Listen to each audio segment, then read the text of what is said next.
Hey, cheap. Go check out the Chinese buffet. They get cameras for $10.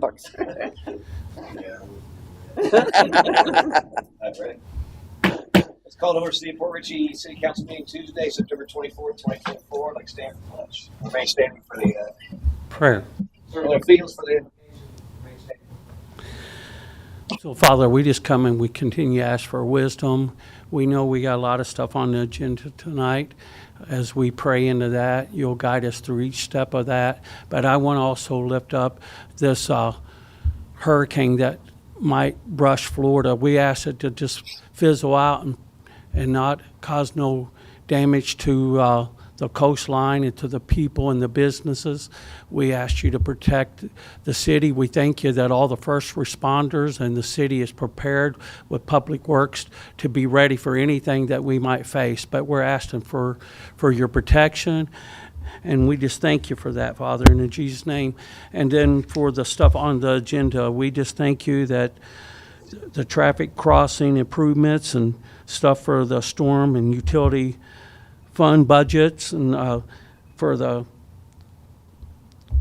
vehicles, for the impoundment vehicles, we need wisdom on that, what to do with them and how to get rid of the vehicles and recoup money and do all the things that we need to do in the purchase of the sewer pump. And we thank you that together with those that's going to be speaking on that tonight with the water and all this, and that you're going to help us in all these areas to be good stewards to manage the city. In Jesus' name, amen.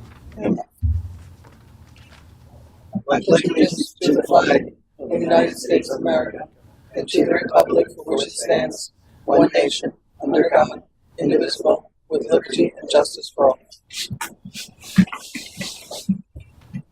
Sorry about that, Danny. Last couple of meetings I didn't have invocation. I skipped right over you there.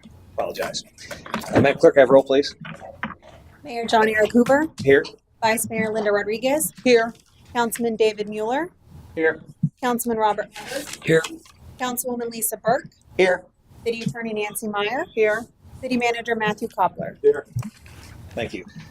Next up, we got two sets of minutes to approve. First set, let's do the first set first. Need a motion for July 16th, 2024 City Council Budget Workshop minutes.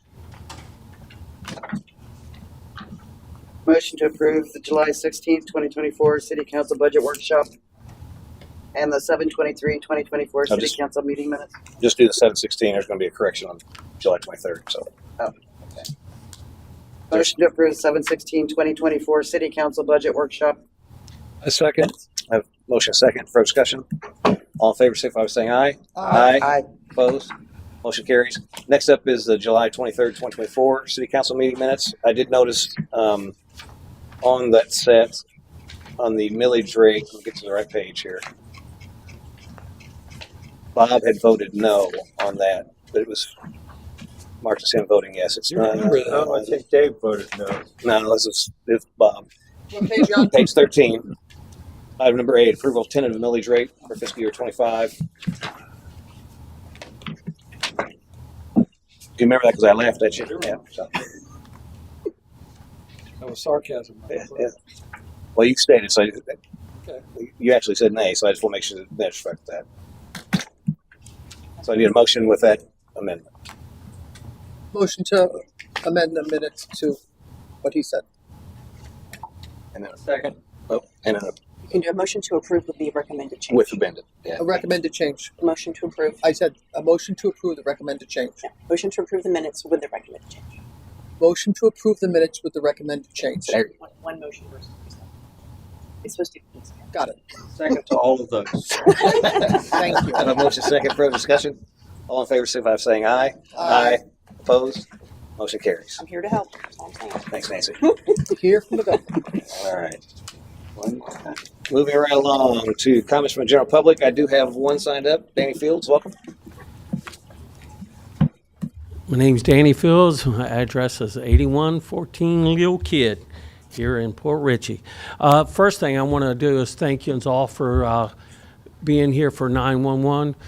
When we did memorial for those that laid down their life and what happened with the Twin Towers and all that. It was a good event. I appreciated that so much, and I'm grateful for the mayor and all of you, and the chief of police and the chief of the fire department and what they did.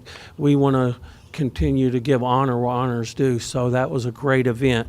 I do got something else I want to cover too. We did have CareFest, or CarFest is what they call it, there in Gulfview Mall. It was a great event. There was over 3,000 plus people. I'm saying about 7,000 through the whole event, but we know those who registered, it was 3,000 plus. There was over 400 cars there for a car show. There was vendors there. There was people from Port Richey businesses, had vendors set up, food. It really was a good time, a good event. There was 128 people give themselves to Jesus Christ. There was 9 baptized. Miracles, signs, and wonders took place. But the good part of that is it's building relationships.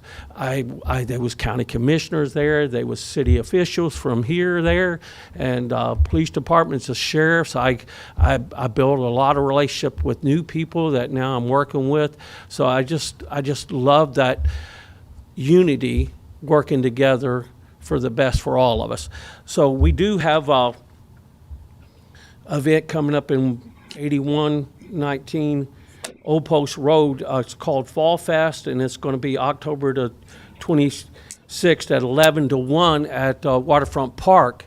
And we'll probably have 400 or 500 people there as well. That's in our neighborhood here in the city of Port Richey. And we're going to have food, fun, and games. We're going to have the Faith in Blue. It's going to be there. We're representing that, and the fire department, the city, the local businesses and churches. I even believe that I've got another couple of churches come on board to even be a part of that, and even some county commissioners, and working with them as well. And with human trafficking, it's going to be setting up a tent to protect our children from trafficking, and all these things that go on.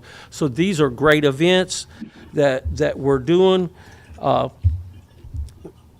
So we'll have it's free to the public. It's a great time. I know some of you just been there. If you could get there just for your family, just to come and have fun and do PR, you're welcome. But we appreciate you. We know that everybody's got a busy schedule and a lot goes on. And so my time is running out. And so we are doing the 50 days of fight. That means that the churches are coming together and praying globally for you, for America, for these things. And so that will be... the website on that is www.50daysfight.com. So you might want to be involved in that, and you could also join that and join the prayer, which Leonard and Jerry and them did, and I'll be on that them prayer calls and going out to the nations. Thank you. Thanks, Dan. That's all the sign-ups I have. By show of hands, anyone else like to speak? Seeing none, I'll bring it back for comments for City Manager. Pass it to Mr. Copper for his comments. Thank you and good evening. Wanted to talk a little bit tonight about the preparations for the upcoming potential hurricane. But before we talk about that, I wanted to turn it over to Chief Poldacastri to give us kind of a situation report that we've received from the county on the weather. I'll do ours. So, as everybody knows, the city of Port Richey is currently still just went under a hurricane warning, is under a storm surge warning. We're expected to start to see some type of effects by the storm. Initially, it was going to be around 10:30, being tomorrow night, but now it's being pushed up because the storm has slowed, which is good or bad. So now they're saying we're going to start feeling the effects sometime on Thursday, potentially Thursday morning, Thursday mid-afternoon is when we're going to start seeing the effects. The big concern with this, after everybody's probably seen how we're out of the cone of uncertainty, is the fact that is the storm surge. This is it's a large hurricane. It's in the 90th percentile of hurricanes. for its size, and they're saying that it could be in the top 10 of largest hurricanes. So don't let the cone, to our residents and to you guys, don't let the cone scare you to say, hey, look, we're out of the area. The storm's 260 something square miles, miles wide, and we're on the NASA side of the storm. So they're predicting in our area, the storm surge prediction forecast right now is 6 to 10 feet. They're saying if you flooded in Adalia, there's a good chance you're going to flood in this, is what they're saying. At the current track, today's information at 5:30 at night, and that very well could change which way the storm goes. But as of right now, the actual quote from the Weather Service on the probability of storm surge is expected to rival Adelia and Ida in some spots. So that's what our city's looking at getting right now is going to be the storm surge. That's going to be our biggest concern, being a low-lying coastal community, is the storm surge. So based off of those predictions, again, we're preparing for the amount of flooding that we had as comparative to Idalia, where it basically came up to US 19 and some areas just barely crossed it. And also based on the fact that it only takes one spawn tornado to wreak havoc in our city. The fire department's done the following. We've taken as many protective measures as we could so far, fueled every unit, every spare gas can, everything that we have. We've checked every unit and rechecked every unit. All the boats have been checked, secured, and ready for response. We assisted PD with pulling the PD boat out, and it's up, it's off the water, and it's back here behind the police department. We started an instant action plan to track our funds and expenses so we can hopefully seek reimbursement through PAM. And we're in the process of deciding whether we're going to be moving operations to council chambers sometime tomorrow or staying at the station. That's going to be dependent on forecasts and what the weather officials are determining that that's going to affect us. We're going to increase manning tomorrow night with the goal of having the ability to handle 4 small to average calls at once on our own without help, and 1 major incident. That's our overall goal for now. Questions? So staff has been busy, preparing for the upcoming storm. Like the fire department, I know public works, utilities have been taking a lot of time making sure all the different areas are secured, as well as to the best of our abilities getting the waterways maintained for what's to come to get the water out when it comes in. Police department, I believe, I don't know if you want to give an update real quick. Since you're here, why not? Normally our standard procedures are to fuel all the vehicles, including spare vehicles, get our generator running, test the Humvees for functionality and things. We've done that. We're going to secure any things that could possibly, any debris, any equipment that we have in the impound lot. We're going to secure those things, including the trailers, the traffic trailers. So as far as manpower, we're still deciding on that. We're waiting. We're preparing everybody, letting them know that the possibility is to bring your sleeping gear, toiletries, food, and things of that nature. So they're kind of like on a standby, and we're trying to see what the path of the storm is to determine how we're going to deploy them. As you're aware, we have declared a state of emergency within the city. Actually tonight, and do we need to add that to the agenda at some point? Yeah, just have a motion to add it, and then they can address it. We need to have the resolution approved by council to ratify the declaration, rather than wait 48 hours when we're probably going to be in the midst of a storm. So we need to add that to the agenda tonight. Do you want to do that at the end or beginning or Whatever is your preference. we can do it now? Do it now. I didn't know the numbering, if that makes a difference or not. I don't know if that makes any difference for. It's completely up to you. Okay. But if you guys want to do a motion to amend the agenda to add the resolution for the state of emergency.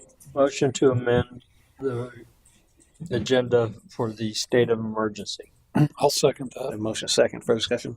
Anyone in public have comment? So you don't have to bring it back for a vote. All in favor, signify by saying aye. Aye.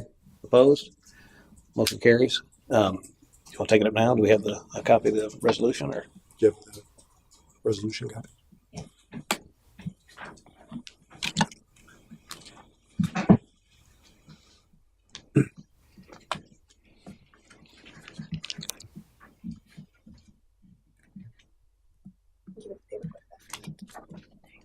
So, you have it in front of you? Okay. I'll pass it to you for your reading. Sorry, thank you.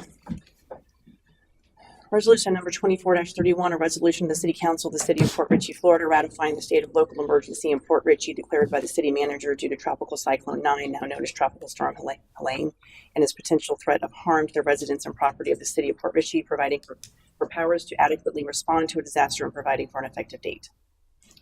Since we got one copy, you guys need to see it? Probably. That's fine. I read it online. Yeah, okay. You guys need to see it? Okay. Is it duly introduced, you think? Or? Yes. I Okay. think so. So I need a motion to approve resolution number 24-31. So moved. Second? Second. Okay. A motion second for discussion. Anyone public have comment? See no hands will put it to the vote. All in favor, signify by saying aye. Aye. Opposed? Motion carries. Thank you. I guess the last piece of all of this is one of the things that we realize as we talk about trying to improve upon the outcomes, resiliency, restoration for the city. Pictures are very important. I know in working with the county's resiliency and trying to get a couple of our projects onto their adaptation plan related to resiliency, one of the things they keep asking for is give us pictures. And that's something that we don't have a lot of. That's one of the things that we've been stressing with our employees during this upcoming storm is take a lot of pictures. And to that end, fire department and building, they went out and got some dash cams and have been traveling every road in the city. So we have evidence before the event of what condition our roads and our facilities are in. And then, we'll do the same thing when all is said and done. I think we're also working at some level to get some drones up in the air to do some videoing of, again, the pre-storm. And then if time allows and resources available, we'll do a post-storm as well. And I think these are all going to be very valuable for us as we go forward, whether it's through our restoration and resiliency efforts, or if it's creating the story that we need to be able to tell the state and the federal government when we're seeking money from them of what our issues are. So a lot of work going into this beyond just the recovery that's going to happen when all said and done. Okay. Thank you.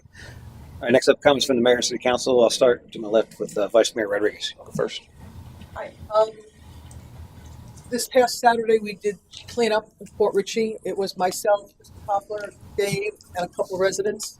We started at San Pebble, went all the way up Bay, up to Old Post.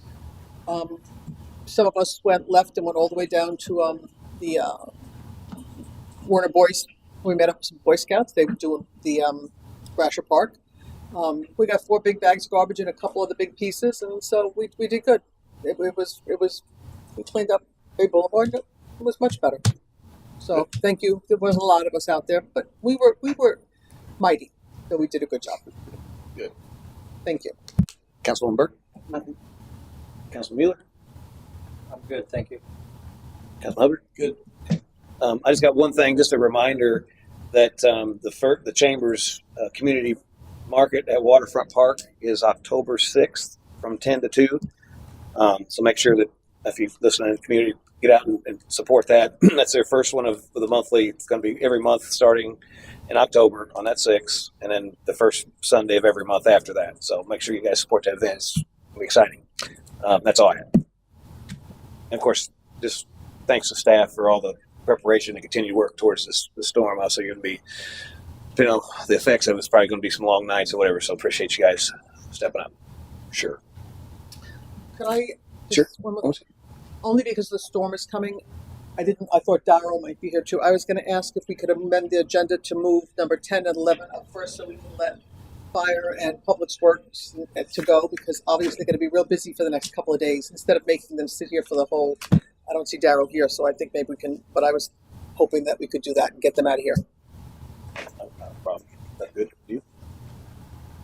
Okay. Do we need a minute or can we just do it? I would do a motion to amend it. Okay, Accept go it. ahead. A motion to move, I don't see Darrell, so let's just move number 10 up to now so we can address that issue.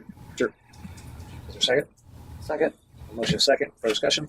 Public got comment? Bring it back for a vote. All in favor, signify by saying aye. Aye. Opposed? Motion carries. Okay. So next up, we have the consent agenda for motion. Motion to approve the consent agenda. Second. Motion second. Further discussion? Yes. All you. On the third item, Pasco Utilities, I noticed you got a remaining budget of $325,000. That would lead me to believe that there's still outstanding invoices from potentially maybe Newport Richey Sewer and other things. That's a pretty good amount to have to exit the year with. Does that seem to be any more items coming in for sewer? As far as I know, we are up to date with the. So there should be, and I again, I don't know if we're paying a month behind. So when this is August, it may very well be July. So it may be, so in October, maybe our last payment for them. But when I talked to them, we were up to date. Okay. Yeah, and I was just say, in seeing the bills come in, Pasco County is doing it on a very regular basis. I mean, I can't think of a month that we're not paying those. So again, I don't know if it's 1 month in arrears or if it's, the past month. I'm not sure of that, but unlike Newport Richey, they are sending us their bills. Okay, so And it- essentially it might have been just an overestimate in the budget. Right. And compared to how we're budgeting this year, I don't have the numbers in front of me. I think there could be a couple of factors with that, and one, I think with a lot of the work that the utilities department's been doing and trying to address the storm water issues and the I&I. So it could be that we're just running below what the normal is because of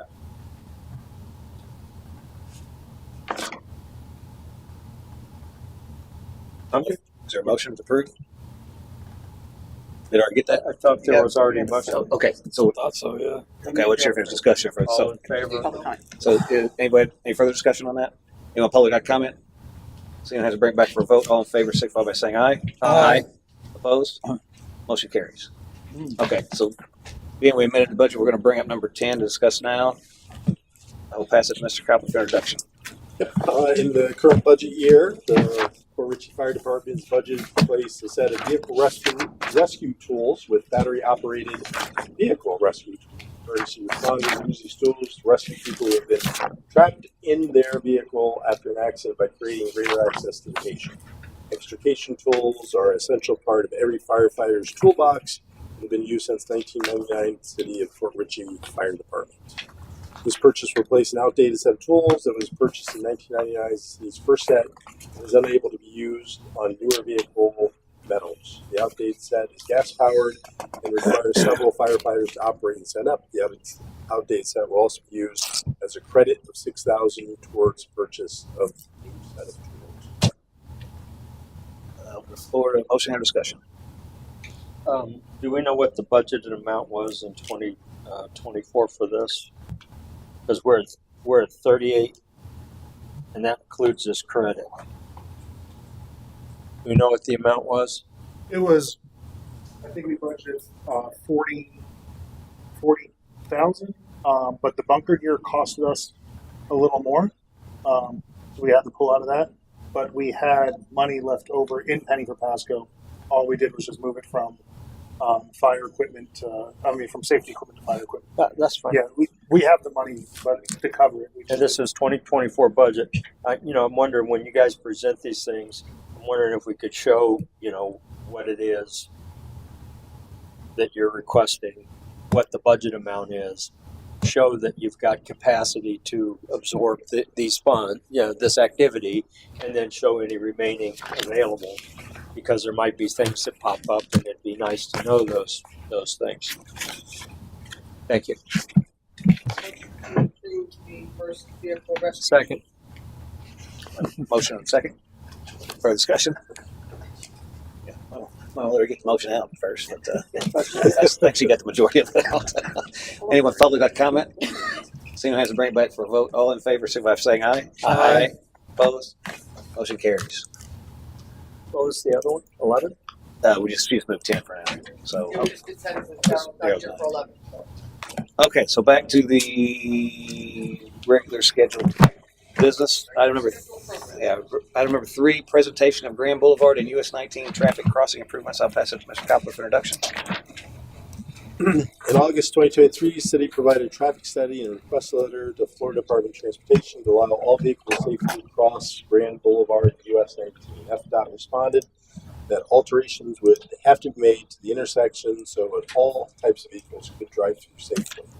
On April 10th, 2024 council meeting, the engineering firm Burns McDonald was tasked with design and crossing improvements. Tonight, a representative from Burns McDonald will present to the council the design of the crossing, the projected construction costs, and answer any questions.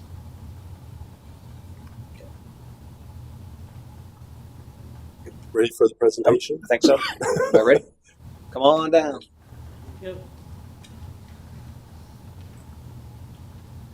Evening, Mr. Mayor, council members. Pleasure to be here once again. Welcome back. So, providing an update today on the US 19 and Grand Boulevard intersection improvements. So to provide a little background, the overall intent of the project is to improve and enhance safety at this intersection. US 19 is likely the most heavily trafficked north-south corridor in the city. Over 60,000 vehicles per day travel through this intersection. So as the city manager mentioned, in order to get FDOT approval to make these improvements, they recommended safety enhancements, of which include dedicated turn lanes on both sides of 19 on Grand Boulevard. So that's the overall intent of the project, is to add left turn lanes on eastbound Grand Boulevard as well as westbound Grand Boulevard, each side of US 19. So give a little background on the existing geometry and what the overall design challenges were. US 19, both northbound and southbound, have 3 through lanes, dedicated left turn lane, and then right turn lanes going both north and south.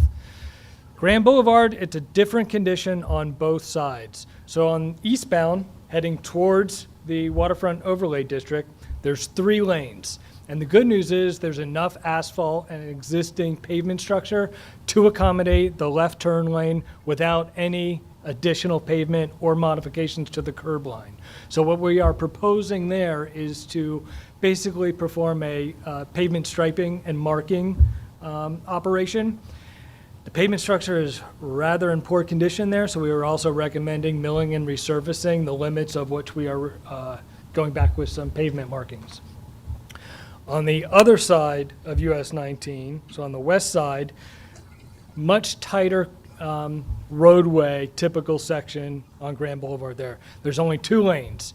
1 lane coming in, and then the eastbound lane approaching 19. 1 lane which includes a left turn lane. It's a shared left turn, a shared through, and a shared right. So the goal is to sneak in a dedicated left turn lane within that tight corridor. So it's about a 24-foot width now, and we'll need a minimum of 33 feet to accommodate 11-foot lanes for those 3 lanes. And a lot of design challenges in accommodating the existing mast arms, as well as some of the other trees and pedestrian crossings there. Yeah, if you want to go to the next page, that's the typical section there. Hard to see, and apologies, our presentation is lost in internet land, but we'll get that over to you perhaps for next time. So the west side was the most challenging design effort, but we were able to accommodate the dedicated left turn lane without impacting the existing mast arms, without modifying the controlled intersection, and limiting the taper length to not impact some curb inlets and some underground stormwater drainage. So right now the plans are 80% complete. Actions moving forward will be to finalize the plans, which will take about 3 weeks from now, assuming no comments from the city on the current configuration that we are proposing. 3 weeks to put together the final plans. We've reached out to the Florida Department of Transportation and commenced the permitting process. They desired to see the final signed and sealed 100% construction drawings before fully approving and accepting the permit application. So application has been prepared, and we are ready to submit that application once the plans are finalized in about 3 weeks. Steps moving forward after that is at the city's discretion to elect how to proceed with procurement of the construction operation, whether traditional bid and issuance for competitive bids to the market, or the city may elect an alternative delivery method. Hiring a construction manager or a construction manager at risk would be another option, and happy to present the pros and cons of those methodologies at the city's discretion. With that, happy to answer any questions. Yeah, I just wanted to add, we have sent these preliminary drawings to the county engineer, and Sal and I will be meeting with his office and next week, October 3rd, whatever that is, to discuss, what their take on all this is, as well as us trying to see if there's any help they can give us to actually bring this to construction. I've also reached out to the MPO to let them know where we're at, and since we do have a preliminary construction cost, to start that dialogue about what money could and would be available through their programs to help fund this particular project. And it is on their unfunded project list as number 6. So it's pretty high up on the unfunded list, so it's a good chance we might be able to get some help there. I did have one question on the west side Grand, which the change is to widen that. I'm assuming, are you widening it equally on both sides? Correct. It's about a 3-foot widening on each side, both north and south, and milling and resurfacing that entire segment, Right. adding new pavement structure, new F curve for the entire duration, pavement markings as well. There'll be a section of the sidewalk that'll be replaced, impacts to 2 driveways, one on the south side, one on the north side, and then removing 2 trees as well, or relocating. So that sidewalk, I guess it goes along the north side of Grand, would be moved more north. County, is that? A portion of it, yes. About half of it needs to be modified. That's all included in the estimate stuff here. Indeed it is. Is the milling replacement of the road itself as well in here? Is this kind of all in? Cost estimate that was submitted? Absolutely. Okay. It's inclusive of all the construction elements without contingency. Right. Do we know what the new road capacity is going to be? Because there's potentially going to be some development in that area, and people are going to be wanting to flow out of that area to 19 East. What was The Waterfront Overlay District 219, yes, capacity will be improved with the additional lane. We have not proposed to modify the timing. the light timing? The light timing.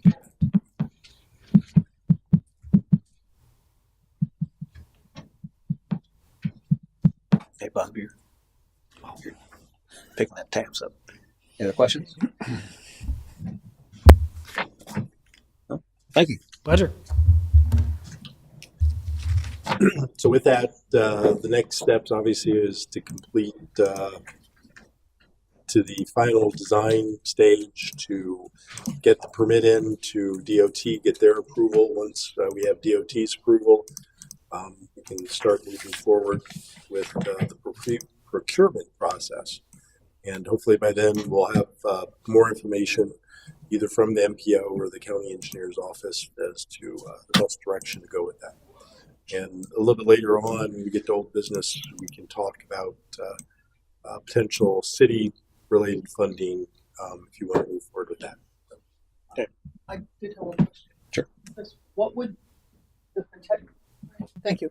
What would the potential time be from, let's say everything goes smoothly, no problems, till when it's done? Construction duration? Yes. Construction duration, I would certainly say 6 months. beginning to end, Right. from notice to proceed till final closeout. Hiccups along the way, but. Correct. Okay. Yep. Thank you. You got it. Okay, that was information only, so we good? Move right along. Item number 4, presentation of impact fee study by Stantec Inc. I'll pass it to Mr. Cowper for introduction.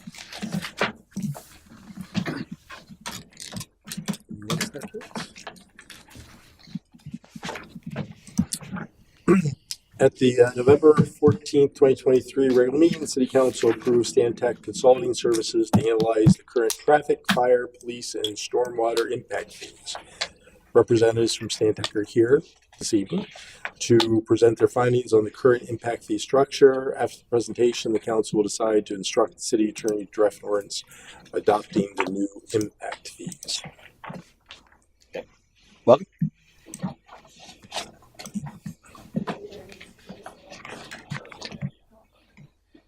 Good evening, Mayor, council members. My name is Peter Napoli. I'm here on behalf of Stantec Consulting Services. We completed the impact fee study for the city this past year, and I have a brief presentation summarizing the results and recommendations from that study.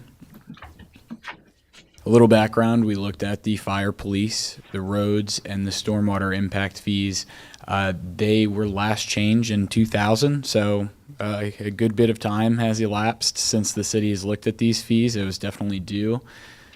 The scope of the study was to recalculate all the existing fees, look at the structure, look at the cost recovery of these fees. Since they were based on 2000 cost numbers, they're almost certainly not recovering to the full extent. The stormwater impact fee in particular, we looked at the feasibility of updating it, and we decided that it would be best for the city to defer its plan to update this fee until the master plan was completed. Updating these fees is really, your ability to update these fees is contingent on the availability of official plans from the city, either through a CIP or through historical investments. And we just felt that for you to maximize that fee in the future, it'd best be suited to wait till that plan is completed. So the 3 fees we did go forward with looking at are the fire, police, and roads, and we have the results in this presentation tonight.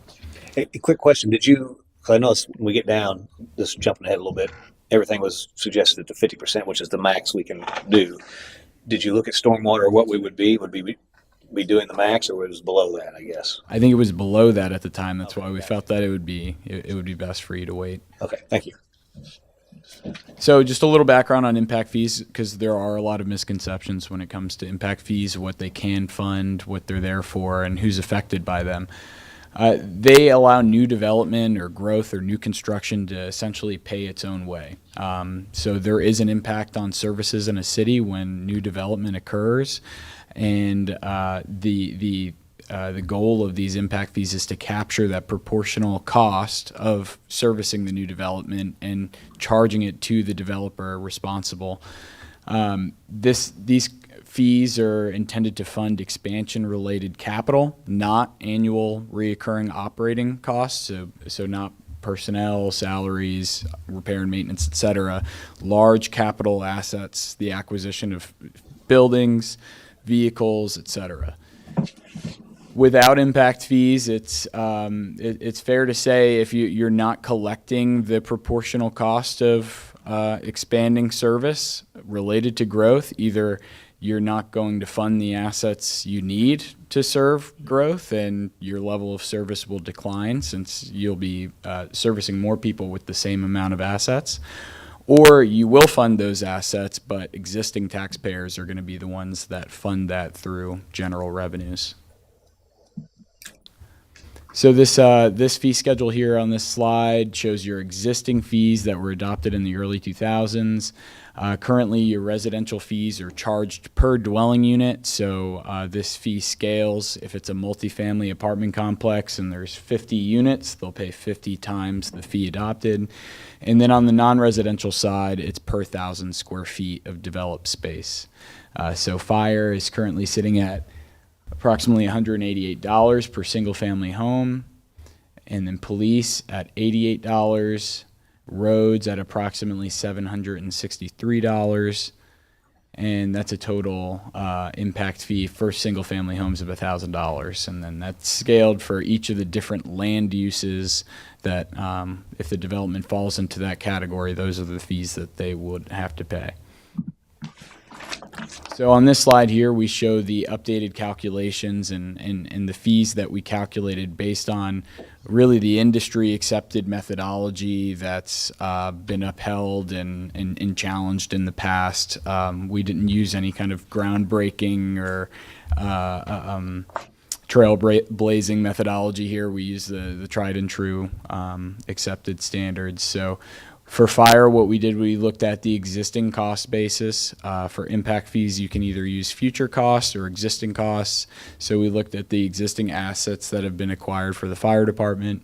We have to back out anything that's been donated or grant funded, and then anything that's been funded by a dedicated funding source like a sales tax. So I believe there's a Pasco sales tax that you use to acquire assets sometimes. The fee that we calculated based on the existing investment in fire assets is approximately $483. That's a 157% increase over the existing fees. And that doesn't exactly line up with our recommendations. Later on in the presentation, I'll explain why. The next fee we calculated here was the police fee, the cost basis over the existing units served in the city. We calculated about a $480 fee, so a very similar level to fire, and this would have been a 444% increase over the existing fees. So quite a degree of separation there. And then the roads fee kind of has a different formula in total, understanding that the effect on capacity has more so to do with the trips generated by development rather than calls for service like in public safety. So just like you were just talking about with that one road, the capacity expanding of that road to serve more cars going through, that actually would be a project that'd be eligible for partial impact fee payment or funding. So what we did was we estimated the average cost of a trip length, the trip capacity per unit of one single family home before you'd have to essentially widen or extend a road. And the fee that we calculated was $1,827. And of course, there's going to be much more detailed calculations in the report that we submit to the city for final approval. The existing fee is $763, so that's an increase of about 139%. So several years ago, the state legislature passed a bill that essentially limits local government's ability to increase impact fees, and they set these standards or limitations or guidelines in their law. They include basically rules where if the impact fee increase that's being considered is anywhere below 25%, it has to be adopted over 2 years in equal increments, meaning if it was a 20% increase, it has to be a 10% and then a 10% the next year. If it's anywhere in between 25% and 50%, it's over 4 years. So this is essentially giving the development community more lead up time to know what's going to happen to their impact fees and help them adjust. So a 50% increase in that case would be 12.5% each year. Over 50% is not allowed. But then the law goes on to say that exceeding these limitations, a local government may conduct a special study that outlines the extraordinary circumstances that are necessary for exceeding these limitations. Then you'll have to have 2 publicly noticed workshops and a 2/3 approval by the council. Is an extraordinary circumstance considered since you haven't done it since 23 years ago, 24 years? That's one of them that we have used and we've seen other firms use right now. So they don't go on to say what extraordinary circumstances are. So that's kind of left up for interpretation at the local level. And I am not aware of a case yet where we kind of have some precedent that we can point to. So right now we're kind of feeling around in the dark with it. But we have seen that used. But often it's used in combination with a very robust capital plan and plans for expansion, and then a a significant amount of growth occurring. So Pasco County has just used it with all the growth that they have in some of the regions of the unincorporated county. So they're increasing their impact fees above those limitations. Hernando County has just done that as well. So local governments in the area have done that. Port Richey's a little smaller and there's a little less undeveloped space and room to grow, so the growth isn't as convincing. And then when we looked at the capital plan, at least as it sits currently, there weren't a whole lot of purchases or facility expansions out there, like substations and multiple additional ladder trucks, et cetera. You can't use it. You can't use the replacement of an existing vehicle or asset. It has to be an additional one. So if you have 3 ladder trucks, it'd be the 4th one, or et cetera. Excuse me. What about the development that we're potentially going to see here that could add 500 more units, 500 more in that waterfront district that's vacant right now. Mm-hmm. But this road that I was just speaking of, that's going to fuel 19. That's going to be an ingress and egress component of that. And, if they're going to build condos there and retail space and what they want to build, they could be adding quite a bit. So maybe that needs to be considered in the future capacity, like you'd indicated, right? That's true. I mean, we weren't given the plans associated with that development. Don't have any yet. You don't have any yet. Okay. This is something that's sure to the area. Sure. How soon? I don't know. But yeah. So the past several years, when we've been doing these extraordinary circumstances studies, in addition to the impact fee study, because it's kind of a separate thing, we've been using historical data as proof of extraordinary growth. So I don't know if it's strong enough to base on plans or proposed plans. I wouldn't suggest doing that, but maybe once they start to materialize in the next 4 years. So another part of the law is that you can only adopt increases every 4 years. So now we're going to recommend the city looks at this every 4 years into the future. That way you can make sure you're recovering as much as possible. I would recommend we look at that in a 4-year time. I mean, the only caveat to that would be that you would potentially miss that development, right? Yeah, exactly. Great. If it's happening within the next 4 years, they're supposed to.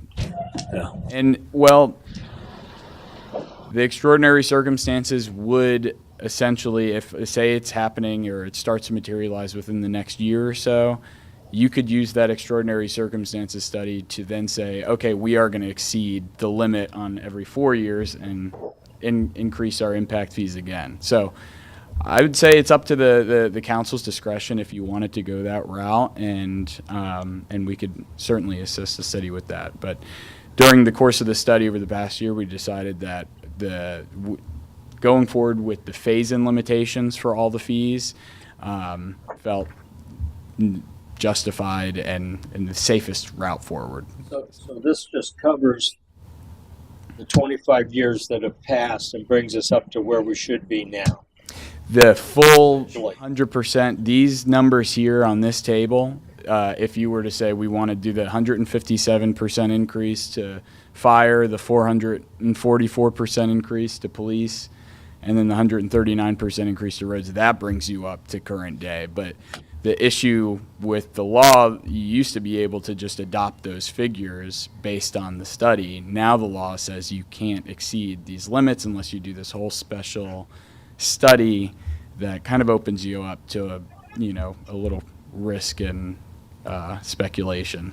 So in your opinion, is it not enough just to say we haven't done it in 23 years, 24 years? It's usually used in combination with multiple different extraordinary circumstances. Yeah, I haven't seen that one just used alone. But again, it's kind of being 444% behind in the police. Yeah, it's pretty excessive. Yeah. Again, I mean, we could draft up the extraordinary circumstances memo for you guys based on it's been the duration of time since the last study, We can use, potential growth needs. If there's maybe a capital plan we could put together for the departments. If this growth occurs, then we'll need these assets, something like that. We could go down that route. When you submit that, does the legislature have to approve? No, it's up to the local government's discretion that Basically, we would feel it's sufficient. Yeah. And then it would just be litigation. Yes. Could be sued. Yeah. Gotcha. Okay. If you ask to do that, go above, does that like put us in a bad light, like for future? I couldn't say. I don't know. There's a lot of places that are doing it, and then there's also a lot of places that would rather not.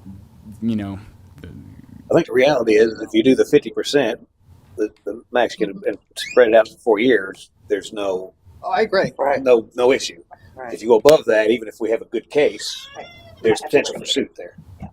And over time, if you keep adopting that 50% increase every 4 years, you'll start to catch back up with that full cost. Well, depending on that police, that's take a while to get that. Yeah, I would agree. So these next tables just show the overall impact to future development of the fee schedule changing every year with these the maximum increase that you can adopt under the limits of the law, and it's about a $24. Oh, this is for fire, so it's about a $24 increase to the fee for the single family annually. For police, it's about $11 annually.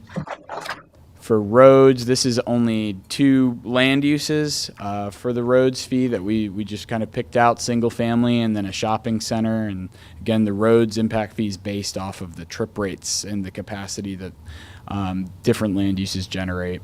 And the increase is about $95 per year to single family homes and then $180 for a shopping center, and that's per 1,000 square feet. The combined impact is approximately $130 to the single-family home annually, and that's not to your existing single-family residence. This is only a new home built in the city of Port Richey. And then we have some surveys here. This is the fire impact fee. The green is where you currently are in comparison to some regional entities, and the orange is where you'd be at the end of the 4-year phase-in period. So I do have a question on these charts here too. So I noticed that Newport Richey wasn't listed in here. Pasco was listed in the fire, but not in the other 2, I don't believe. Was there a reason we didn't use? They may not charge those fees. It's totally up to the discretion of the county or city. If they wanted to charge, they could charge all of those fees. Well, if they have the departments, and some cities get county service. I'm not sure the situation in Newport Richey, whether or not they have their own fire department. They do have their own fire department. I think they do not charge impact fees. I think I saw Really? that in their code. Yeah, they don't have to. Yeah, there's no automatic impact fee. It has to be adopted and put into code. What you're saying is you can charge impact fees for the police and the fire, but not the roads. Yeah, they could do that. Yes. Interesting. So I guess this case probably that's what with Pasco they charge fire impact, but they don't charge police and roads. Yeah. It's police for having the problem, isn't it? One, Having enough police. yeah, So one problem. that That's probably doesn't why. make sense. Interesting. Thank you. And then this is the police survey. The green is where you are currently, where you'd be in 4 years. And then the roads impact fee. So the next steps, you consider the adoption in the future of the updated schedule of impact fees. It'd be the 4-year schedule of the phase-in increase. You'd have to provide notice 90 days before the effective date of the new fee, and then relook at the stormwater impact fee once the master plan is completed and there's a outline of what the needs are in the city for drainage infrastructure expansion, and then continue to update the fees every 4 years. So that's That 4 year is that. So if we say October 1, we adjust them, then the second year it would be October 1. Yeah. Like calendar year. I believe it's from effective date. Yeah, so whenever the effective date. So once you know it's the first one, you would just roll after that, year after year. Yes, sir. It'll be 90 days from that date, so it wouldn't take effect till January 1. Well, yeah, if we did it, whatever today, it'd take 9 days for sure. Any questions? Yes. How do we get it up to where we need to be now and start? And if it's going through the extraordinary route, we've missed 25 years of opportunity, effectively. For whatever reason, we're aware of the problem. What do we do to start solving the problem in a quick manner? Well, you'd have to you'd direct us to go the extraordinary circumstances study route, where we would essentially prepare a short memo, something official from our group that says we looked at the growth in Port Richey, we looked at the duration of time that has occurred since the last impact fee update. We feel that these expressly demonstrate extraordinary circumstances for exceeding the limits that the state has placed on impact fee increases. Then you as a board would decide that, we agree with their findings and we feel that, the city has extraordinary circumstances, and you would have 2 publicly noticed workshops where I would show up and explain the extraordinary circumstances and discuss it, and then eventually there has to be a supermajority vote to adopt that increase. So from a timeline, would that be a month or 2? I'd be as quickly as you get those publicly noticed workshops. We could prepare the memo, within the span of a month or probably less, and then as quickly as you can get those 2 publicly noticed workshops completed, and then still 90 days. The implementation of that, let's say we take that route, is it still a 4-year phase in for that, or is that immediate? It would be immediate. You would decide that Jump from there to you could decide anywhere in between. So the limit is a 50% increase, and that one, say for example, police was a 400% increase. The council could decide that we'd like to adopt 150% increase or something. You can adopt any level in between. We're just essentially saying this is the maximum that the data can support for an impact. But there is no phase in on extraordinary circumstances. There would be no phase in if you went through the extraordinary circumstances route. You could look at it again in a year or 2. You could. And then what's the agency that would have to give the blessing on that? There is no blessing.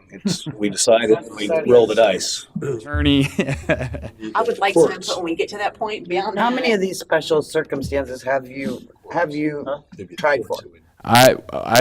We've successfully done, I think, maybe 5. I don't know, around the state. I had someone do a survey this past year or so, and I think it was in the teens. I think it was 12 have been done. So Statewide. yeah, There's more and more. A lot of people are looking at impact fees right now, and where it was easy in the past, okay, we looked at impact fees, we're going to adopt these increases. That's it. Now there's this whole extra step, so that a lot more people are doing it. And but also, if there's more built out cities that really their needs aren't that high, they're kind of shying away from it. So it really depends on, you have to prove that you're going to spend it too. Like if you don't have the robust plans to spend it, then that's kind of a hole in the armor. You want to make some comments on it? I mean, not really at this point. Obviously, it would be something we would need to see what information they could gather to see if they could support it. Because what you're going to want is that report that can support their conclusion, if they're able to get to it, that yes, there's a valid basis to do this. Because what's going to happen possibly is you do it, you get sued, you'll end up in court, and if you're in court going, we just wanted to catch up, there's really no other reason, you're not going to win. You're going to be set back, right? So you need the findings and the basis and the reports to show that you went through a proper method to support your decision. Right. No, I get that. Yeah. I guess the risk. Let's say that plays out. Somebody sues. Right. What is it? They sue to have their fees reduced to what it was. They're probably suited to have the impact fees run out, and if they were successful, you'd go back to what you had before, which is where you're at now. And if people had paid them along the way, you refund. Yeah. But I can't answer that. Well, If they don't sue and they pay it, they wouldn't be the ones that's part of the lawsuit, right. So it wouldn't necessarily revert back, and you have to pay them back. Okay. it wouldn't work that way. Right. So we would do that, and we basically would just start over whatever we do. If you were unsuccessful. Now, there's also the chance that you have the best report ever, and it's very supported, and you guys are very comfortable with it, and you still get sued, Mhm. and you go to court, and maybe you come out on top, and you have your new fees, and you can move forward. You still have to pay for that litigation, and that could be costly Sure. by itself. Yeah, by itself. Yeah. So it's just another factor to consider. I think if you're interested in it, I think from what I'm hearing and I'm agreeing, the first step is the report and to see what they can put together to bring to you to see if that's something that's worth entertaining. Or if you want to start getting some money, let's Right. just do what we're doing now. And let me get an ordinance. in front Well, of and then the other thing on that, is there a statute of limitation to be able to bring that suit? you. I'm sure there is. Most everything has one. I'd have to look and see what it Be would able to see what be. that is. Yeah, I can look into that. But yeah, the My guess is it would be very quick. You would, I mean, not a statute of limitations. My guess is a developer that might be interested in the city would be suing us very quickly. right, yeah. If we don't have the backing for it, if the report comes back and it seems a very solid backing to do what you're thinking about, you may not have that challenge. So I guess the real question is do we attempt to catch up, or do we just take the easy road? I don't know what the Which answer is at the 50%, because Right. then there's 'Cause then no, there's then nothing. there's no, Well, because you're going to increase, it's more without the risk. I guess we don't have the development plans. We're not close to anything like that. That's quite a few months away It's if all everything buildings. goes through. I'm sorry. No. I understand, but we're kind of focusing on the big ticket items. But it applies to all, and any money, some. But I think your point's a good point, and I wanted to actually say that. So if you're looking at, again, their what you're saying. report to put together and see what they could find working with the city. But if you're looking at, we may have a big development coming and that's our support, you're going to lose in court because that is speculative. It's Right. so far down the road. I mean, there's not. That's right, and that's where I was the going. ordinances yes. haven't even come forward yet. I mean, that's a long way away. So there's going to have to be something much more, in my opinion, than a speculative possibility of a big development to support extraordinary Right. circumstances. And because of our lack of planning, our lack of doing it does not That alone, constitute yeah. extraordinary circumstances. No, and that's I don't know. that's the point I think he was trying to make, that one was, yes, they waited a while, but they had these other things happening. Right. And right now we don't have those other pieces, which would hurt our chances to survive a lawsuit, I think. So I guess from my point of view, why I felt this was probably the better way to go is Which way? this. Yeah, 50%. what's being recommended. Okay. I mean, I think while I like the thought of being aggressive and trying to get us caught up to where we need to be, I know in probably 2 years, we're going to have a more robust capital improvement plan as we go through all these studies and start developing that. I think will be a better basis for making that extraordinary claim. I think also we'll be getting into the developments that are occurring. That again will be even more basis for that. So I kind of felt that we just, we're not at the stage we need to be to make that case as airtight as what I think we can make that case in a couple years down the road. So doing the 50% now, I know the law is you can't do another increase. You can only do yours. The extreme circumstances you can. So you can do the extreme circumstances in 2 years. In 2 years, yes. I think 1 year, whatever.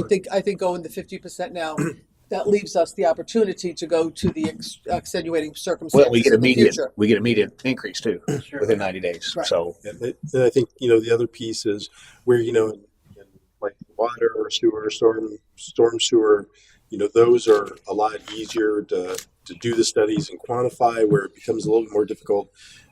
In roads, I should say, as well.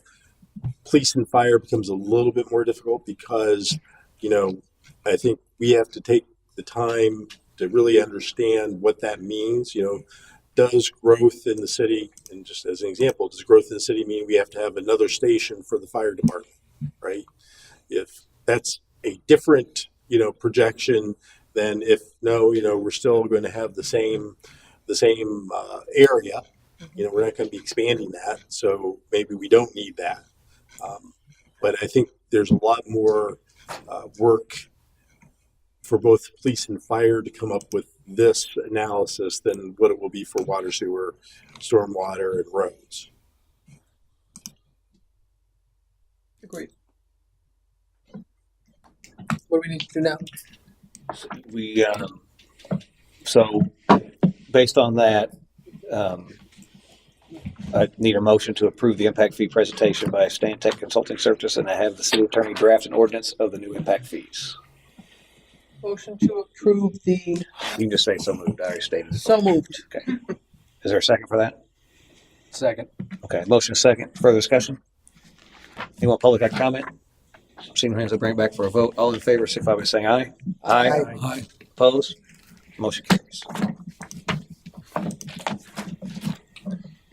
Easy peasy. Thank you. Appreciate you coming. Okay, next up, item number 5, resolution approving stormwater utility rate increase pursuant to the adopted fiscal year 24-25 stormwater utility fund budget. I'll pass it to Mr. Copper for introduction. Thank you. Pursuant to the budget that council recently adopted for the stormwater utility, there was scheduled to be a rate increase from 905 to 1221 per year per ERU, which stands for equivalent residential unit. So to effectuate that, make sure we have enough revenue to undertake all those things we promised we were going to be doing to the residents. If we adopted the budget, we'll need to adopt this so we can start charging accordingly. Thank you. And also, we talked about this, and this we were all on board with this before. So, unless there's any discussion, look for a motion to approve resolution number 24-30, increase the stormwater utility rate from 905 ERU to 1221 ERU, and makes that rate effective immediately. So moved. Second. Motion second. Further discussion? Anyone public got comment? See no hands, I bring it back for a vote. All in favor, signify by saying aye. Aye. Opposed? The motion carries. Okay, next up is the item number 6, final selection of the City Centennial logo. Pass it to Mr. Copper for introduction. The City Centennial Celebration Committee opened an online contest to select an official logo for the 2025 City Centennial. Our submissions were presented to the committee until August 27th. The committee then selected 5 finalists to be part of an online survey to decide on the final logo. The survey ended on September 16th, and there were 368 responses. The art with the highest response is red, white, and blue, still house with dolphin and manatee. The CCC recommends this art be selected as the logo. The finalists are presented to the City Council for a final selection. The creators of the logo will receive a proclamation at the upcoming city council. So I'll elaborate a little bit on this. Obviously, I chair that committee, and so we selected these 5 to go out to vote, and we got the results back. And obviously, that was the one that came out on top. We did have lots of other logos, and we also had a small section of kid logos that the school put together, and they were really cute. And I know I probably should have mentioned it during boards and committees, but I think we need to probably look at doing something along the lines for those kid logos, maybe some kind of special kid thing, T-shirts or whatever. But obviously, this is focused on just selecting the actual logo for the Centennial for the city. This is what we recommended, and this is what the votes obviously came out to be. We had 104 votes for this particular one. The next closest one was 92, which was almost the same logo, but it had the sunset. I was actually torn between the two. I really like both of them, and there may be even some potential that we could utilize both of them. And then, of course, the third, I think the third place was. Yeah, the third place was the one with the alligator in the Florida emblem there. That was actually one of the students that submitted that one. And then the other ones, let's see, were quite a bit down, 56, 26. So They're all really nice. it was a good job. And like I said, Very nice. so let's see. That being said, is there any discussion on the logo? If not, the Stilt House, I'm sure that owner of the Stilt House is accepting this is okay that we use this. Good point. I was going to actually bring that up. So that's still house owned by the Lakes. I'm assuming. Well, what is the issue with using something with a? That would be should we get something I would permission? need to look into because I haven't been asked before this moment, but I would definitely want to look into that and ask He them. told me it was okay. And we might want to get that in writing. But I would need to look into that. Well, I got it in the text. He said it's fine. Well, we probably We need might want to. You more want that formal on letter. that. I'm just saying, We might. he don't I need to care, check but that. yeah. So let me ask a question on something like just for my knowledge, because it's out in the Gulf and somebody It's takes a public picture of space, it. yeah. For your own personal use is fine. You want to use Gotcha. it to promote something, and it may not change at all. I just need to look into it. I So- don't know the answer to that. So I'm assuming we can go ahead and move forward with accepting this contingent upon Yes. release from the owner. Yeah, making sure that I'll make sure that we need one, and then that we get one if we need one. Okay. Yeah. So with that, look for a motion to approve the red, white, and blue stilt house with dolphin and manatee art as the official logo for the City of Port Richey Centennial Celebration, contingent upon release if needed by the owner of the property. That's still moved. I second. I think I heard Dave. Dave, you moved. Yes.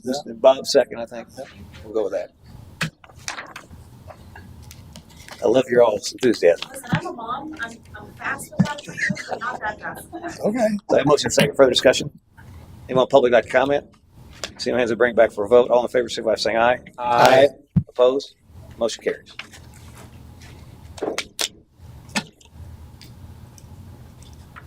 Okay, next up. Oh, sorry. Next up is item number 7, discussion of amendment to committee and board ethics training resolution. I pass it to Mr. Copper for introduction. Yes, as we were in the process of implementing this resolution and having the training, some ideas were brought forward. One related to what was the training that we had to provide to the boards and commissions. And the second thing that came up was, could a member of a board and commission or committee go out and actually take the training, pay for it themselves, and still be covered under this resolution? Obviously, the second thing was not contemplated during the discussions that we had.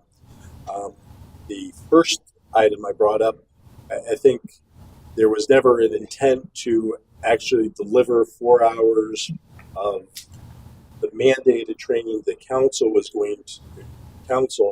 needs to go through.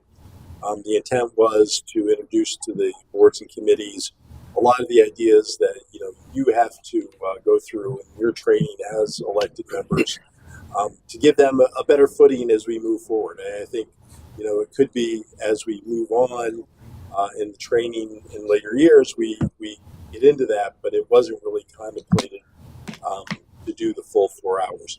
And so between the city attorney and myself, we were talking about this.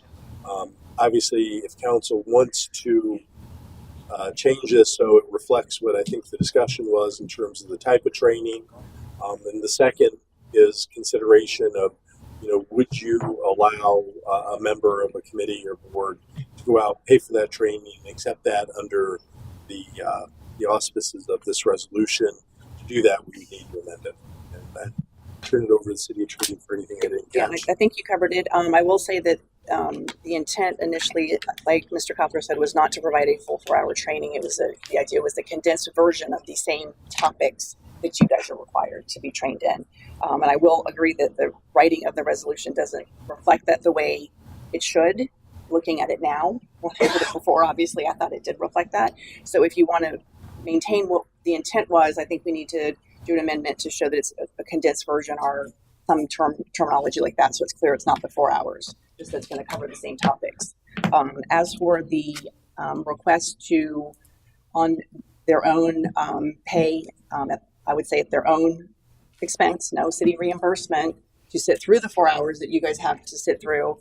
I don't see that as a problem. It's what you guys have to have your training for the state, so that would be the same thing, that they'd be getting more than what was recommended.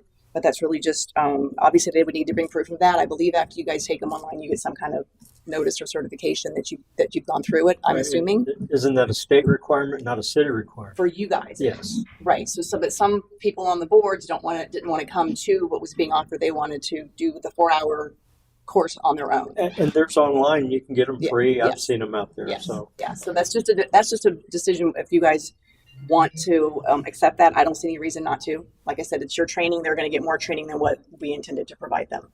I think, speaking from a working person's perspective, not everybody is available 8 to 4 every single day. Even they have 9 to 5 jobs and they can't get here. And I know we tried to accommodate them by saying they could come at any time to their convenience. But if they work Monday through Friday, 9 to 5, then there's no convenient time for them. So I think we need to make accommodations for them. They need the education. I felt I needed the education at the time too. And I think we need to provide them the education. I would almost say if they're working and we're requiring it, maybe we should pay for it, because we can't expect them to take a day off of work to come here and sit for the education. I don't think that's fair. They're volunteering their time to sit on any board or committee for any number of hours. Sometimes it's an hour a month, sometimes it's 10 hours a month, depending on the board or committee you're on. And we're requiring it. I don't know, I'm kind of, and I got to go to work. You know what I mean? Like some of these people have to go to work, or they have children, they have home obligations that they need to do, and we're requiring. I think maybe we should, if they can, if we know they work, obviously, then I think we should pay for it as well. That's just my opinion. You would have to pay it for everybody, whether they worked or whether they didn't. If they took Well, it if on, we- you couldn't say, well, you work, so we'll pay for you, Okay. but you don't work, but we're not going to pay for you to do that. Okay. Yeah. You Well- couldn't do that. So I guess the problem that I have with it is that the city is paying to have the training here in house, and it was in the evening, right? Now, granted, people's schedules may not allow for that. That's why they have the opportunity to have 30 days to watch it. I would, if maybe that's not super flexible, maybe we could extend that to 60 days to give some more time. But the idea is that the city's paying it one time, as opposed to, because technically, if you open it up, you'd be paying for it many 30 times or whatever. So, and again, you can take these free through the Florida League of Cities. I don't know if that extends to board committee members or not, but there's opportunities to do it at no charge as well on your own time. So, I don't want to open up a can of worms here. We got to start paying people's training. If we're providing in house, that's the opportunity. Sorry. Yes, No, finish. I'm sorry. The other aspect of it is the shortened version or the full version. I get the reason, and I'm completely on board with that, doing a condensed version for those folks. I do like the option of, not the option, but actually making it the 4 hour. You're not going to go wrong by having the full 4 hour ethics training by any stretch. But that also gives us as council members, or whoever somebody at the time, the ability to go ahead and certify ourselves. Pretty much, I think we all were here, except for maybe, you weren't here. I did. Right. I know a couple of us were here, but that would, and so I have to basically, I was here, for example, and I still have to do my 4 hour one on top of that. So it was not a problem, but it would be nice that if it was the full 4 hours, I could have just checked that box myself. It's not that much more to offer another hour or two. Right. So, going forward, maybe obviously this year was done. We've already did that, but maybe it makes sense going forward to make that the 4 hour one, and then we could allow people, if they don't want to be able to do it there, they can do it on their own at their own cost, and accept that. And we could also maybe extend the time frame to be a little more generous than the 30 days to accommodate schedules. So we do have there are free ethics trainings out there. So the people who can't come, we can supply them with the websites to go and get it. And there's got to be like some sort of a certificate or proof that they took it. And then they provide that. Mm-hmm. So you're not paying for it. So they're able to do it at home on a Saturday at 3 a.m. when they're sitting there awake because Right. they got nothing better to do. And they can still complete it. Doesn't cost anybody anything. But if they've got a certificate saying that they took the class.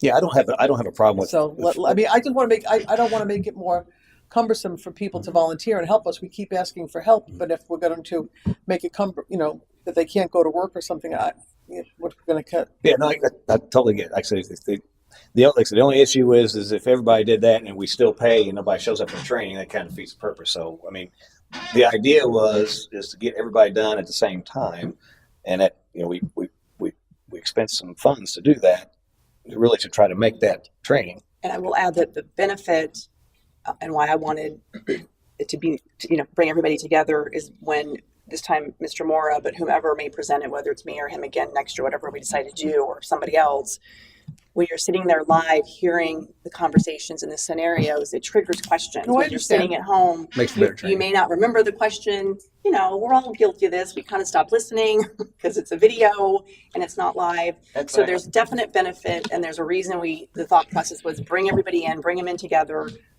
give everybody the same experience so the questions can be answered, and you can hear the question that you may not have thought of, but that person thought of. Sitting at home alone, you're not going to get that. But there are situations where people can't make it, so you have to, that's why we had the 30-day idea. But then they're also seeing the question and answer phase that everybody that was there saw. So it's the closest thing you're getting to actually being there. I know when the League of Cities does theirs, it's not you're not watching a video. I mean, it's online, like Randy's giving it in a virtual setting, and you're actually in the meeting, which is obviously not going to happen at 3:00 in the morning, right? So there's I think it starts early in the morning, maybe at 8 or 9, and goes to noon or something. At least the one that I've attended. So, I think we need to provide the training. It could be a condensed version, and we do it at night, and they really try to make it. It's kind of like the original intent was. But if there are some circumstances where they can't make it and they want to do it on their own, if it's free or not, I have the same concern you do, obviously, that they're not starting it and taking a nap, and then 4 hours or 2 hours later, whatever, 4 hours later in this case, they would have their certificate and not actually be trained. So, And I will tell you what happened here, which happens most places. If this information is ever presented, people kind of walk in like, okay, how long is this going to take? I'm here. I'm doing what I'm told to do, and they leave going, okay, I didn't know that. Oh, that's good to know. It's as important stuff. So Which how is many why- people should we have had and how many people came? Do we have that information? It was about half. I have about 17, 18 people left who still need to do the training. And have any of them come in to watch it? Well, that's why I was waiting until today to figure out what the direction was going to be, because originally I was going to set up 1 day a week for 4 or extended time, depending on people's schedules, to allow them to come in and set it up to where multiple people could do it at once and get their training done. But I was waiting to see what the conversation was going to be today, moving forward, and what's going to be required of. how many? It's been at least a week or two since the training, right? So Correct. The discussions came about with this. Right. That's why I was waiting. Yeah. And it does say in the current resolution, the city manager can allow more time. Okay. So I agree. I liked being here where I could hear other people's questions. I like that. But you're right too. It's not I mean, convenient for being a everybody. working person, it's just not, you're really, people can say you're gonna have to get the ethics training, then go, I'm not taking off of work, I'm not taking a vacation day to sit there for 2 But I hours. do think it's preferable to be here.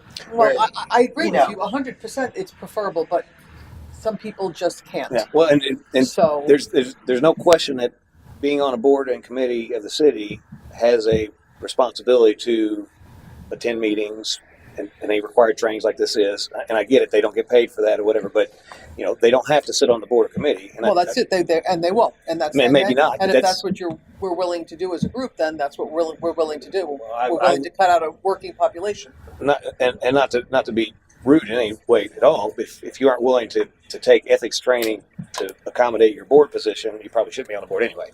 I'm not saying they're not willing to take it. I'm saying if we give them websites that they can get free ethics training, and I'm allow okay with that that. and allow that to happen. That's what I'm saying. I'm not saying don't get ethics training. I agree with that 100%, Eric. That they absolutely should get it. But I think we need to be flexible into these people who are volunteering their time and efforts to do that, so that and maybe they'll do it and maybe they won't pay attention.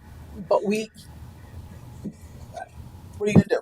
Yeah, I mean, no, I- what are you gonna do? You could make them come here and take it, and that's They still That's might. the, that's what you have What's to that? do. They still might not pay attention. Right. I hear what you said, bud. They still might not pay attention.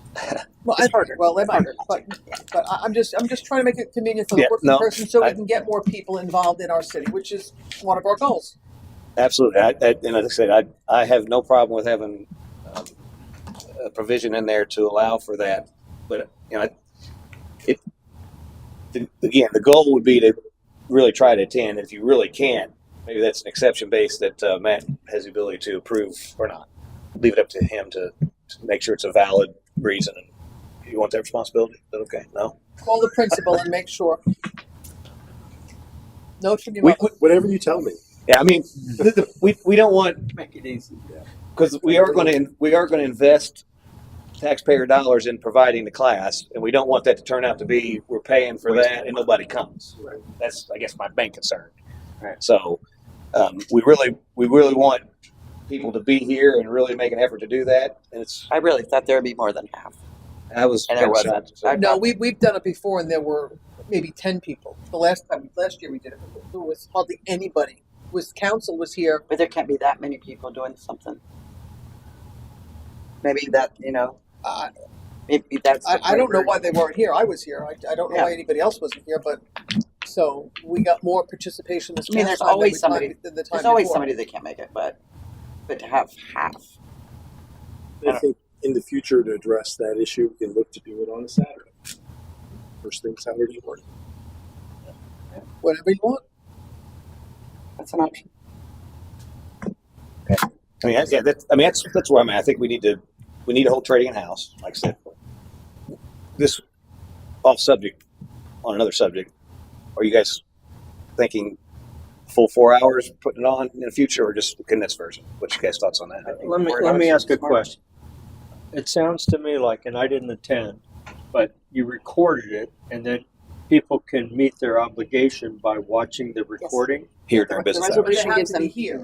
What difference does it make whether they're here or whether they're in their home? Proof that they actually watched it.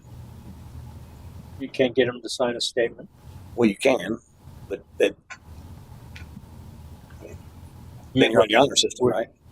Well, we should be doing honorable stuff, and if people aren't, then that's not the kind of person we want on one of these committees. What? Right? So- How would you know? Yeah, but they are on the committee.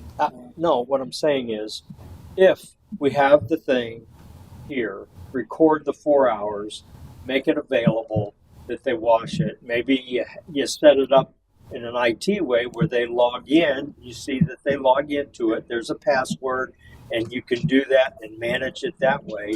Is that an alternative to doing it anytime they want?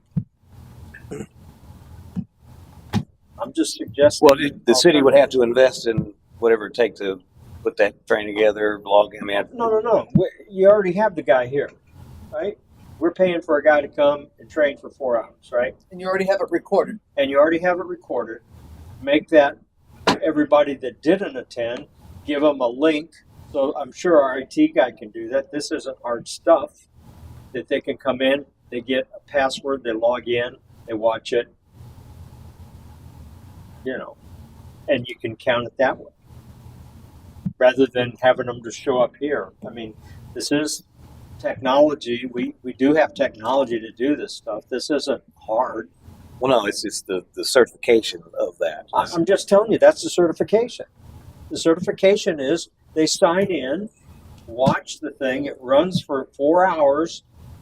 They can pause it, stop it, and at the end, they've got to sign something in the thing or An attestation. yeah.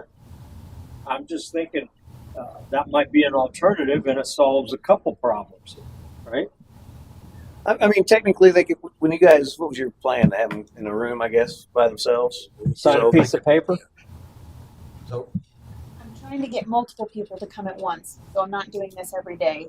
I'm trying to set up time for multiple people to come to be in here, have it on the screen and play, so that way they can sit in here and listen, and maybe they can discuss amongst themselves questions that may arise with it. So that way I don't have one person at a time trying to do it. And I think, one of the things that you lose by doing that is that I mean, so if you give me the alternative to do it at home and not come here and be a part of the group, You're going to do it at home. I'm going to do it at home. And I think one of the benefits of doing it as a group is actually to get, and I will say, those of you who were here, I thought it was very well, people were listening. It was even entertaining. They I mean, were, it was they good. were interacting. There was a lot of good discussion, questions that came up and all that. You lose that. And so I think that is one of the tents that you want to get everyone together and start doing that training together. I mean, there are a lot more things that we could do training wise, but if we start again just letting individuals go off on their own and incentivizing them, I think that's what you'd be doing, be incentivizing them not coming to take advantage of the training as a group and be able to participate as a group. That I think would hurt that process as we go forward. I mean, I think, in my mind, you get the ethics piece out of the way, you get the open meetings, stuff out of the way, then you start training them about either how to run a meeting and how they should interact in the meeting. And beyond that, you start getting into the individual subject matter for those boards and committees, at future meetings as well. But I think you lose a lot of the benefit of that type of training when it's yourself sitting, at home with potentially a lot of things interacting with you that take your attention away from what you're doing. I don't disagree with that. I think what we're trying to do is solve the problem for the exceptions, right? And so much. I mean, so much schooling now is online. You all want to go to Zoom meetings. Everybody is more computer savvy than I, and I readily admit that. But all my learning at work, which is mandatory, is on the computer. It's no longer in person. It's all on the computer. Multiple schools are all online training and going and learning, and you get degrees. You can get your bachelor's and your master's going 90% of the time online, with a very minimal amount of whether it be clinical time or in person time. And these people are volunteering to help us, and I think we have to, I agree and understand with everything you're saying. I prefer in being there in person. I was here and I didn't have to be. Nancy told me 30 minutes before I didn't have to be here, and I still came. So I totally agree with everything you are saying. But I think we have to have some opportunity to have these people who we're trusting with volunteering their time and helping us with our city, that if they can't make it, we give them websites, they can do it free and supply us with a certificate that they did it. I believe they need to do it. But people get their masters in nursing online with very minimal in-person training. And this is an ethics training, and I think... But there's a test that authenticates those kind of things. Obviously, this is just a blowing your honor. Hey, I attended it. I heard all my stuff. And I don't, we could have had that Zoom where they could have joined virtually. I don't have a problem with that at all. I mean, so if you can't be here or whatever, but your camera's on, you're attending the meeting, that's different than just going off on your own at 3:00 in the morning and watching a video saying you did it. Because like I said, there's no test, and you need to make sure that they're trained. It's important stuff. So I want to be as flexible as possible as well, but also want to make sure that the people we have sitting on our boards committees are properly trained and be prepared not to have a lot of people drop. That's all I have. Well, we could make it, give them 6 or 7 months once they take the chair to take the test, but once they sign up for the test, they got 30 days. So in other words, we're not going to spend the money until they make it a dedicated time to take the test. And as far as whether they do it online or home or here, I mean, they could fall asleep here as well. They could do it. Well, there is no test. You have to. Not test, but you watch the video, right? Like I did at home. So that way we're not spending money unless we know they're already dedicated. They pick the date. I mean, Matt provides or Ashley provides the time to do it. And they pick the time when they can do it. And they can sign up 30 days before that. And they have the 30 days once we pay for it. to take the test. I don't think- But we don't rush them into it. Give them the free website. I agree. I mean, Right. I forgot that they were free websites, so give the free website. We're doing everything we can do. Have to put them in handcuffs to make them do it. I mean, we're doing all we can do to provide for them to do it, and they're saying they're doing it. And What was the cost of that training? Remember? I don't think that his bills have come through yet, but it's going to probably be what he was here for 2.5 hours. three It's hours, same rate as me, so it's 2.5 hours. You try Whatever it hour took to drive, hour prepare. back. Yeah, so I mean, probably 5 hours conservatively. It's probably more than that. $1,000. Yeah. $1,000, yeah. Yeah, probably. I don't know. Like I said, there's there's a commitment involved in serving on board committee. I get it's free and all that, and it's this stuff is important. We pretty much we do get a salary, but it's hardly anything, and there's a lot of time, and I believe me, I put in the time. I'm sure you all do as well, but I tell you, I put in the time. I'm making pennies on the hour when it comes down to it. So, it's part of the job. It's part of being on. You take responsibility on a committee. You need to have training. I mean, so I sympathize to a certain degree, but not completely. I mean, if you sign for a board committee, you need to come to the meetings. And there's been times when folks don't show up for the meetings religiously either. So, we need to make sure we have the right people on the boards and committees that are going to invest the time, because we need those folks. Yeah, don't want to be inflexible, but this is not a huge ask to take 2 hours out of your day to no, watch ethics training. but these days everybody milks the cow differently. Yeah. Well, you still get a bucket of milk. How long they're unable to watch it up here before we remove them from the committee? What was the time frame? Well, it was 30 days. I mean, I definitely think we could extend that to make it more flexible. It gave them 30 days to watch it, or there was a provision that if they talked to the city manager, they could work something out if they were out of town or whatever the So I think situation. if you're might going to be. amend this, you would Right, take care of it. we could change that, obviously, but there was no immediate, if you don't do this, you are gone. Well, I think you have to. I mean, you can't say maybe and then 20 people show up and then the rest don't, and then Well, there's going to be consequence if you're going to do it. here's the You know, deal. there's a lot of people, but that's the choice that is made. Don't we have an annual commitment to do that? Hmm. Why wouldn't it be the same for them? Let's don't make different rules. Let's keep them the same. They got a year to complete the training, right? They get every year, they renominate the boards and committees, right? In fact, it's probably right around the corner. So if we're going to add that to the requirements, they know that they got a year to complete that ethics training, right? And I can't believe somebody's going to lie about ethics training. That doesn't make sense at all. So, Well, they'd have to come here and do it, so they couldn't lie. sure. I mean, that's what's on the Sure. table. But for example, when I was a CPA, I had to take a annual commit or every 2-year commitment, 4 hours of ethics. They didn't ask to see any receipts. They didn't ask to see any of the 80 hours. All they wanted you to do is sign your name saying that you did it. Because obviously you're ethical, right? So I would think the same would apply here. Give people the benefit of the doubt.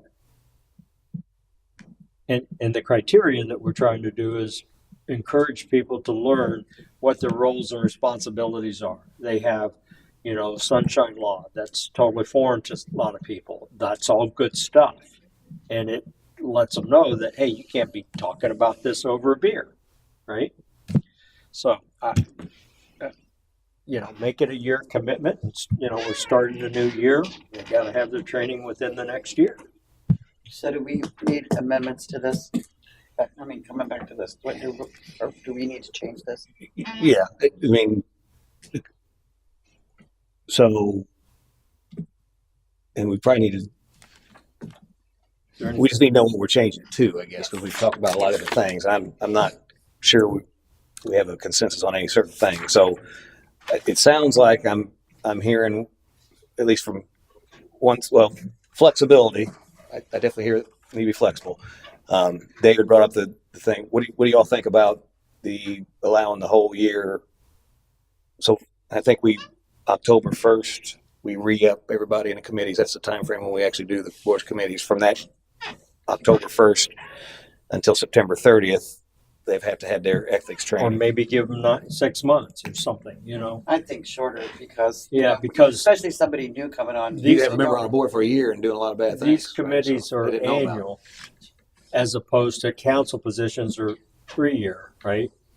So maybe have it 6 months, and make it a criteria if you don't show proof that you've completed or signed a document saying you completed your ethics, then you're no longer on the committee. You got to have some teeth in the process.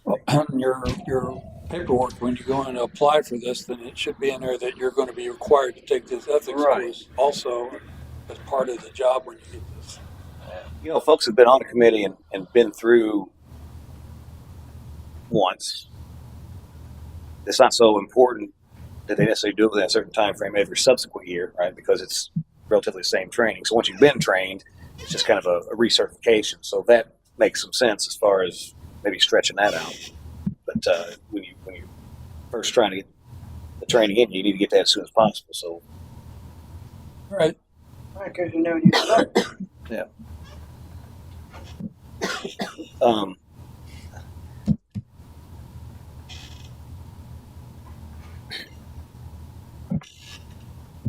Well, somebody want to make a motion on something? I'm sure. Make a motion on something? Chocolate milkshake. I motion that we all get chocolate milkshakes. I'd second that if I could. Although I like vanilla better. Me too. Let me say what I think I've heard, and you guys tell me if this is right. Maybe this will help get us to some kind of motion. I think want to it's. table it. I'm sorry. I'm going to tell you what I think I'm hearing, and see if this kind of gets us to a motion. I think there's an agreement that it doesn't need to be the 4 hours at this point, that condensed is sufficient, right? At this point, right? So that right there, I know we need Right. a motion to change, because right now the resolution, the way it's written, and I think those that pointed this out to me, it's not the intent. This says that they should have the 4-hour training, which was not the intent. So Yeah. that right there is a motion to change it to reflect that they are getting condensed training. That's one point. Okay. The other point, obviously, is the harder point. I think the consensus is we want to be a little bit flexible, but not do whatever you want, just get it done. You guys are paid the big bucks. You got to figure out what that looks like, whether it's, I'm not a big fan. I like the idea of the new people coming on, moving forward, this is going to be asked of you each year. Obviously, you have a lot of people that have already been on, so that's not applying to them anyway. And they still haven't had the training unless they just happened to have come in years past if it was provided.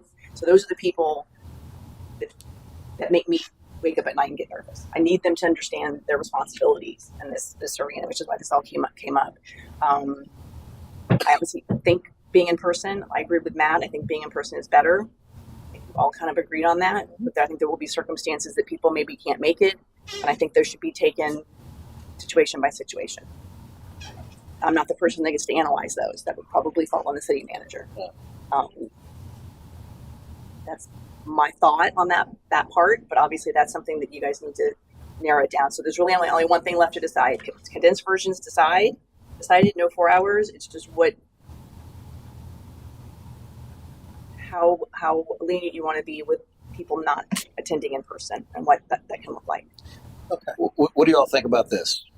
If we obviously use the condensed version, we still put it on as a city, like we did. Mm-hmm.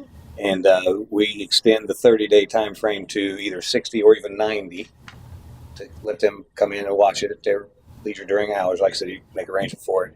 That way we keep the same spirit. We just extend that flexibility. And then also, if the city manager can approve an alternative, whether it's if they do the 4 hours on their own and they have a certification or whatever, he can approve that as good within that 90-day period.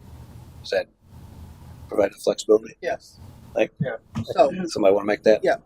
Or you probably just, I'll repeat it and then just, you can move it that way, get it on there. So if I get a motion to approve resolution 2418. modification of resolution 24-18 to include specify a condensed version of the training to be provided by the city, and also to extend the 30-day time frame to 60 days. 90. I like 92. I think 60, if they can't get it within 60, I think we're good. All right, So 60 days to complete that, and then any exceptions to that, where there's a training outside or whatever, be up to the discretion of the city manager. Perfect. So moved. Second. Have a motion, a second. Further discussion? And if they don't, They take it off the board. Yeah, then we That actually, needs to be in there. I'll change that. that's in there, isn't it? It says you'll have cause to. Does it say that you will? Right. Then it comes to us for a decision to remove or not. To remove. decision, they, okay. So All right. we don't have to, maybe. All right, so I got a motion, second. Anything else? Second. You got that? Anyone public like to speak? You sure? Public's been pretty. You're representing the public today. From the back. All right. I'll bring it back for vote. All in favor, signify by saying aye. Aye. Opposed? Motion carries. Oh, my goodness. Not to extend this conversation any longer, but once that resolution comes, that's effective immediately, correct? So I'll be able to allow those people more time to come in and do the training. Yeah. Okay. I just want to make sure for schedule purposes. Will that be just so? I can have that for you for you at the next meeting. Will that be the 6 days starting from the date of that resolution? Yes. Let's go But ahead. you can agree now that they can have. Okay, this. by consensus, is it okay to reset the clock based on that new resolution? Yes, being signed? absolutely. Okay, so And we agreed to put a sheet, a page, a packet in. Anybody signs up to there. I made a note of that. I'll talk Okay. to the city manager about that.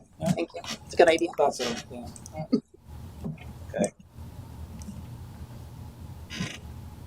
Okay. Next up, item number 8, add McKim Creed to approved engineers list. I'll pass it to Mr. Cobb for introduction. Staff is requesting that McKim Creed be placed on the city's list of approved engineers for the new fiscal year. McKim Creed have an extensive background in surveying, design, construction, and operational assistance in public utilities. I don't know if Sal, if you want to add anything to that. Yes, every year we reach out to all our engineers that are approved by the city to offer us a statement of qualifications. McKim and Creed have a vast knowledge in public utility systems. We've already reached out to our already existing approved engineers, and McKim and Creed have already sent us their statement of qualifications, and we want to set them up as for the next fiscal year. Okay, open up for motion and discussion. Motion to approve McKinnon Creed as the approved engineers for 2024-25. Second. Motion second, further discussion. Anyone public like comment? Hands up, bring it back for a vote. All in favor, signify by saying aye. Aye. Opposed? Motion carries. Okay, next up, item number 9, Royal Auction Group to transport and auction impounded vehicles of the Port Richey Police Department. I'll pass it to Mr. Cobb for introduction. The Port Richey Police Department has partnered with Tampa Bay Machinery Auction, TMA, for the last several years to auction the agency's impounded vehicles and surplus patrol vehicles. However, TMA has informed the agency they will no longer be handling the service due to the decreased return on investment and increased scrutiny at the DMV regarding vehicle titles. Considering this development, the police department reached out to 2 auction companies, Public Surplus and Royal Auction Group. Newport Richey Police Department utilizes surplus. The service position surplus. Thank you. However, they require the agency to obtain the title and that the vehicles remain on site until the online auction is complete and the winning bidder responds to the PD to retrieve the vehicle. Port Richey Police Department has limited vehicle storage space at the facility, so this is not a viable option. Royal Auction Group also requires the agency to obtain the vehicle title, but they retrieve the vehicle and transport it to their site before the auction, thus alleviating the storage of vehicles at our facility. Royal Auction Group has agreements with Pinellas County Sheriff's Office and several municipalities from which Port Richey Police Department can piggyback. Royal Auction Group is a preferred company by the police department to handle our vehicle auction needs. I don't know, Chief, if you want to add anything to that. With TMA, the process was that they would come pick up the vehicles. They would go through the process of obtaining titles and do basically all of that work. Well, when they decided they weren't going to do it anymore, the only options were the surplus and also Royal Auction Group. They require us to get the titles ahead of time. So there's a little, either way we went, we're still going to have to get the titles. That just seems to be the way that the industry is going now, before they come and get the vehicles. As City Manager mentioned, Newport Richey uses the surplus group, but they also have a storage facility on Pine Hill where they can ship the vehicles and park them there. We only have a certain amount of room in the back where we can keep the vehicles. So that's not, in my opinion, a viable option for us, whereas the Royal Auction Group is. I had a question on, I guess, process. So, and this probably applies back to the old one, but I assume it's probably the same scenario with whoever we choose for the new one. When we send a vehicle auction, it goes to the highest bidder, we get a portion of that, I guess. That's correct. Okay. If it doesn't sell at auction, what happens to the vehicle? Right now,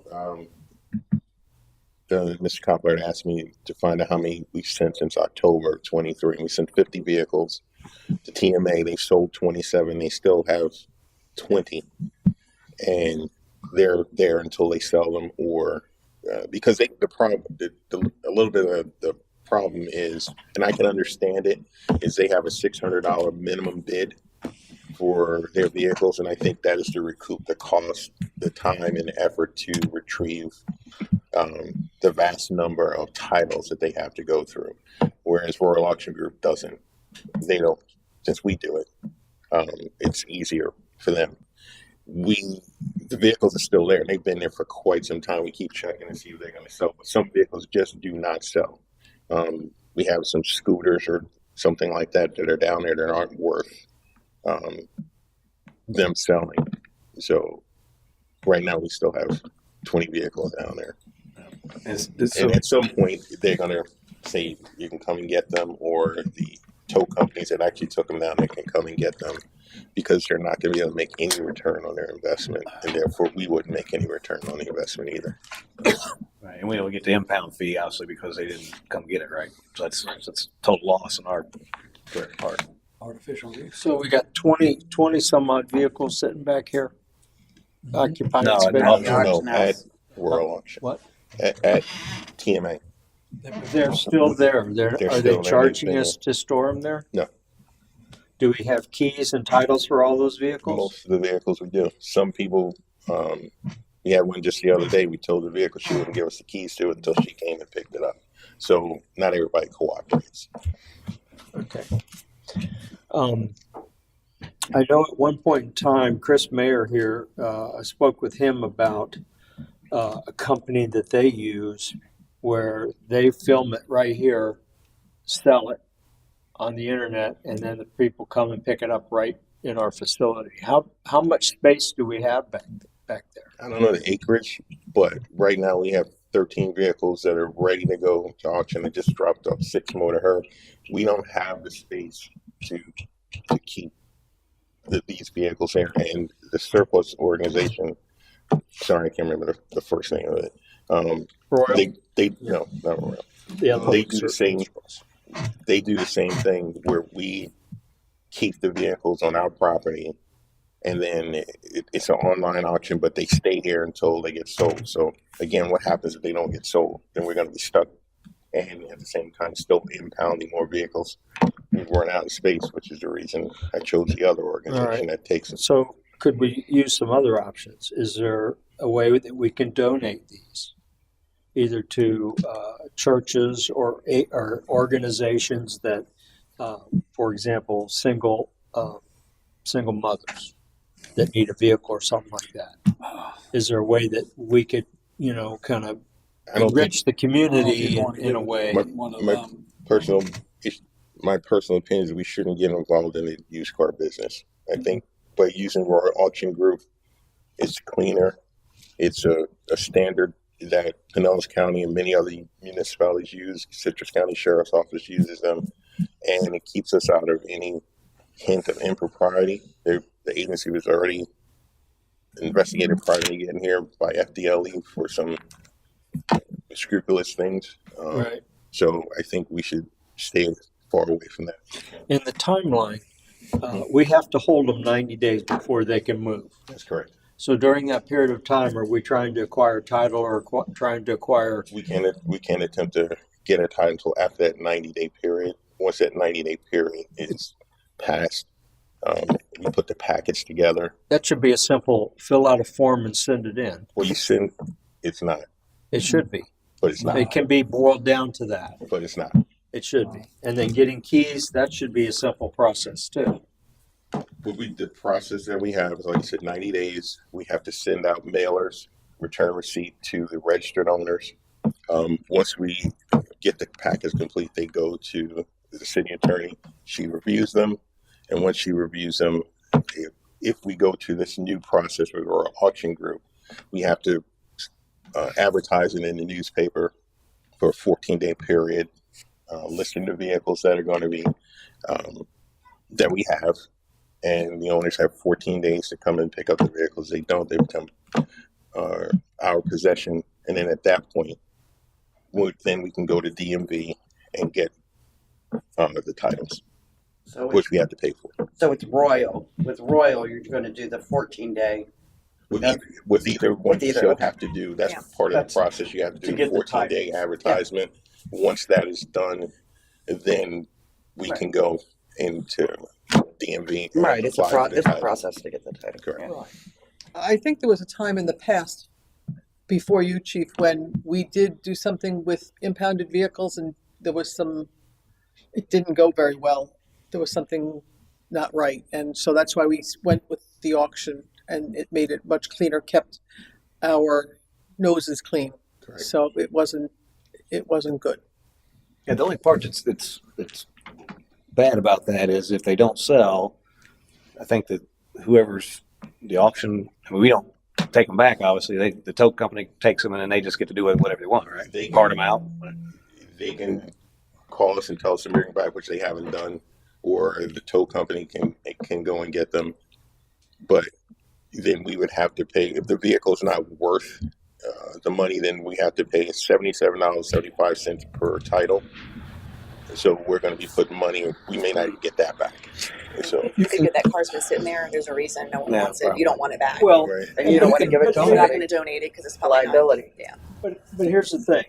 After 90 days, it's our property, right? The process can begin for it to become your Right. property. And then 14 days advertise, okay, look, maybe it's a little more than 90 days.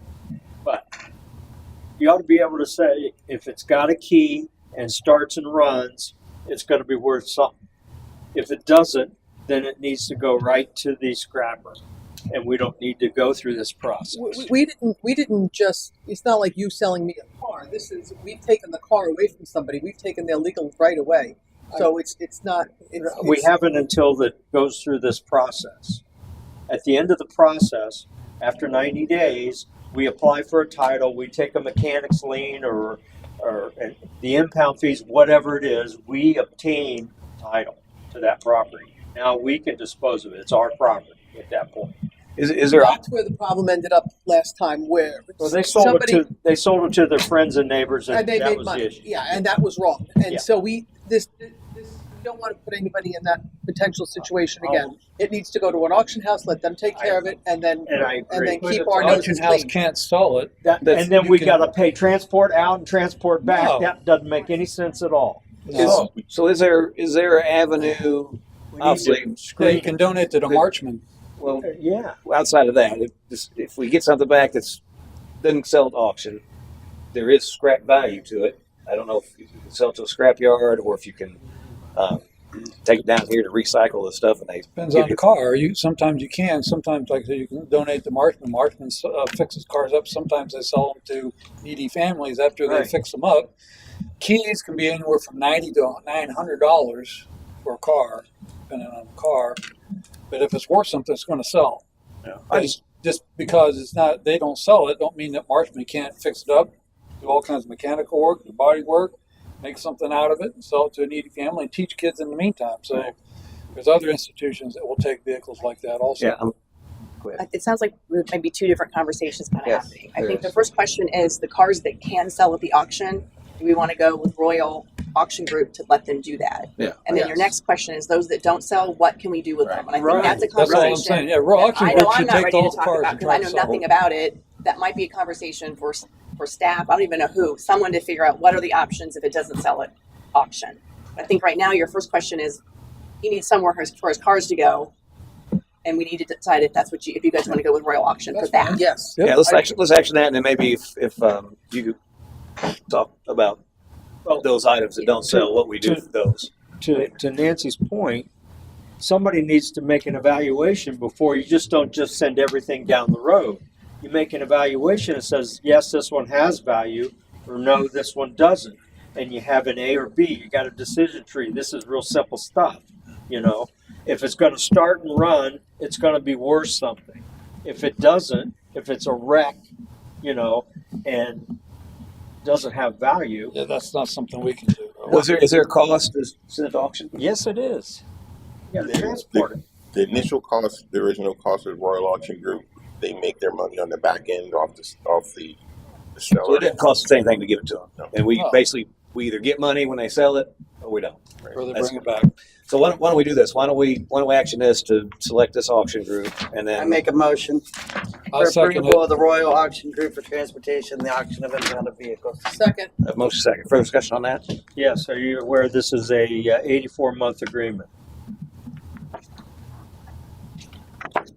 It's going to be a piggyback agreement. Yes, it's going to be a piggyback agreement. I have not been asked to draft the piggyback agreement yet, which would be my conversation with Royal Group to see if they will agree to less than that or not. There needs to be a separate agreement between the city and Auction Group. We can't just say, "Hey, we join in." So there's going to be another document that will come for signature. You can give Matt the authority, obviously, to sign that and not have it come back to you, but it can also come back to you.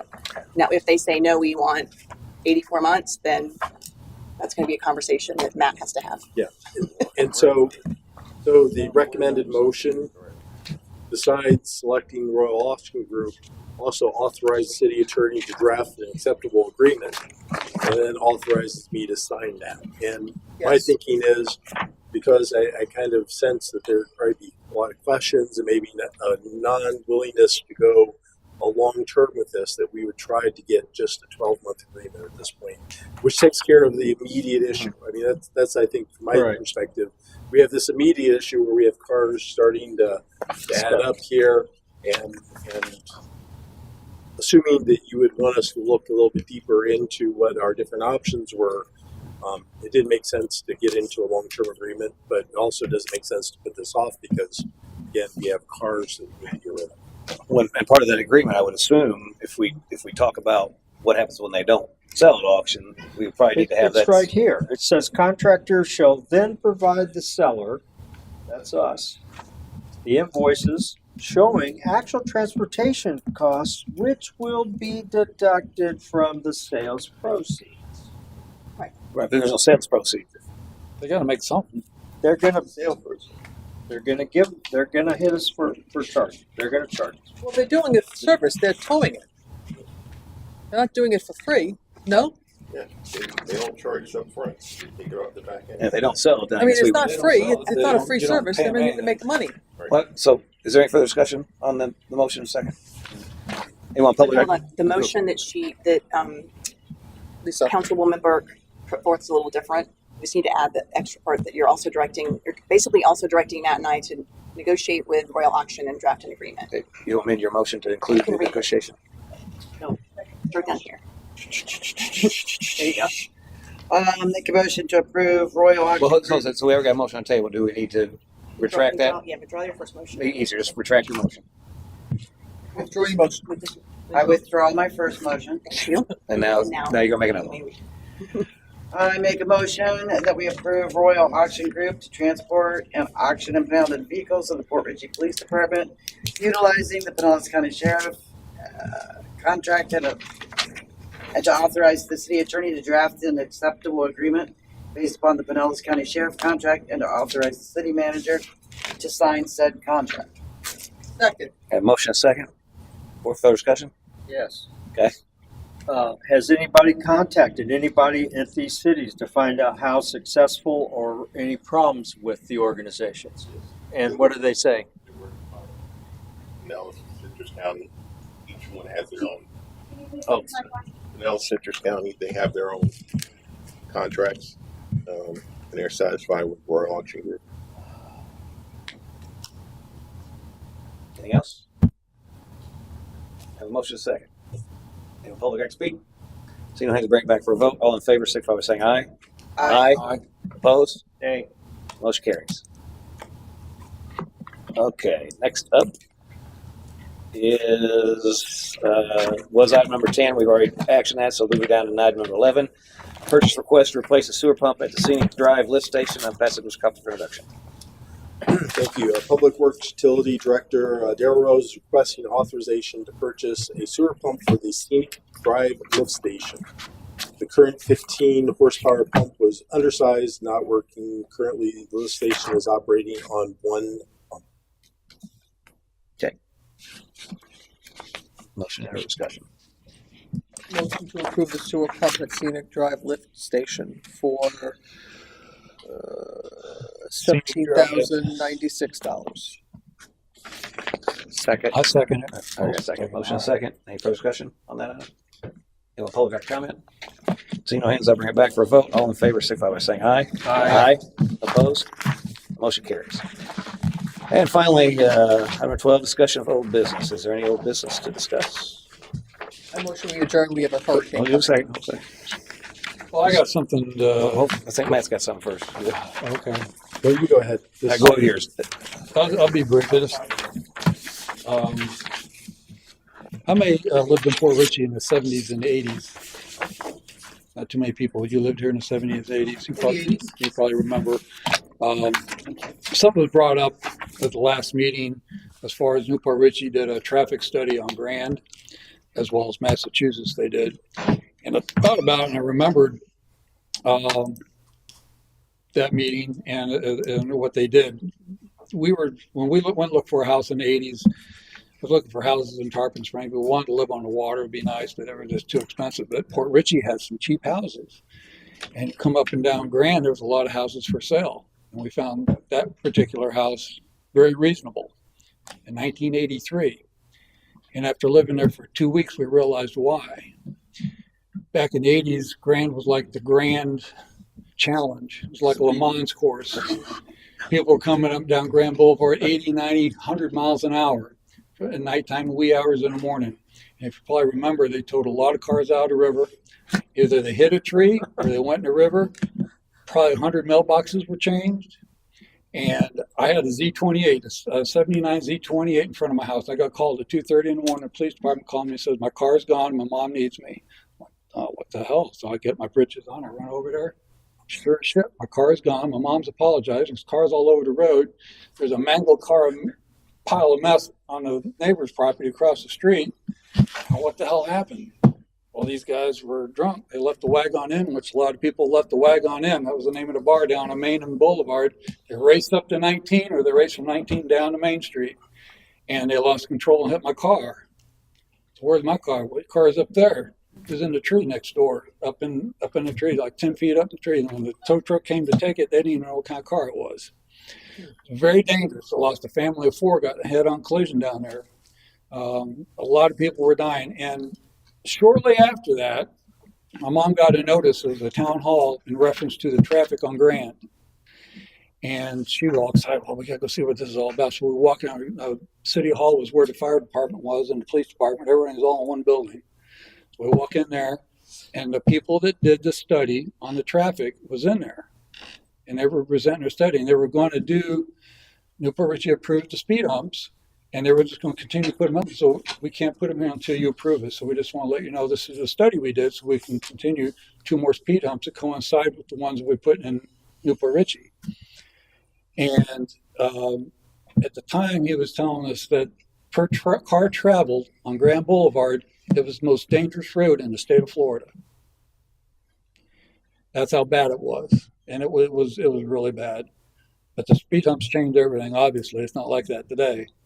But they sit there and explain that to us, and the contractor who was putting the speed hump stood up in front of council, told them, we're just continue on what we're doing. Since we're here, it's $600 to put more speed humps in, 2 more speed humps to coincide with it, and this will resolve the problems of the speeding. And the council said no at that time, and that's what we've been fighting for ever since. So at that time, we neglected to take the advice of a professional study group on the traffic on Grand Boulevard. So if someone on a bicycle gets hit by somebody, can he or his family sue us for negligence for not taking the advice of a professional study that was done at that particular time? I don't know.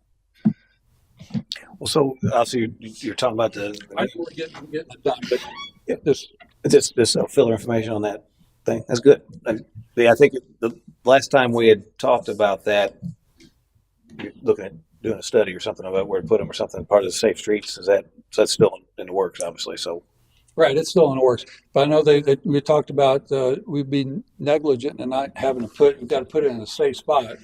Well, not doing it also is negligent as well. Yeah. Any idea on when we might do it? Okay. So I'm sure Melinda remembers those days. You don't drive down Grand Boulevard when the sun goes down. Not back then. that's interesting. I'm surprised people did that fast. That's crazy. It was. Well, look, it's a beautiful road, and it was a road course. It really was. Anything else, old business? Okay, go ahead. You're gonna do this? Yeah, I'm going to talk about that real quick. So I don't know if, I'm going to say mine real quick. I don't know if it'll be real quick. So we wanted to get moving to try to get the money encumbered by the end of the year in the ARPA funds. We have approximately $625,000 that we feel is available right now. How much? 625. Okay, this here. Yeah, it's up there. And so to get it encumbered, we need to have projects, right? So we can start moving forward to get those done. So down towards the bottom, now I labeled them as option 1, 2, and 3, just to show you different ways to go about it. Obviously, you can pick and choose in any of these. So the first option, as an example, we know that Grand Boulevard, US 19 intersections, about 300,000. We know the pier demolition is we believe it's going to be about 70,000.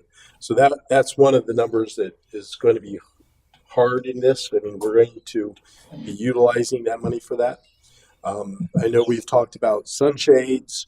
Again, 120,000 would get sunshades, and then miscellaneous section and paving throughout city streets.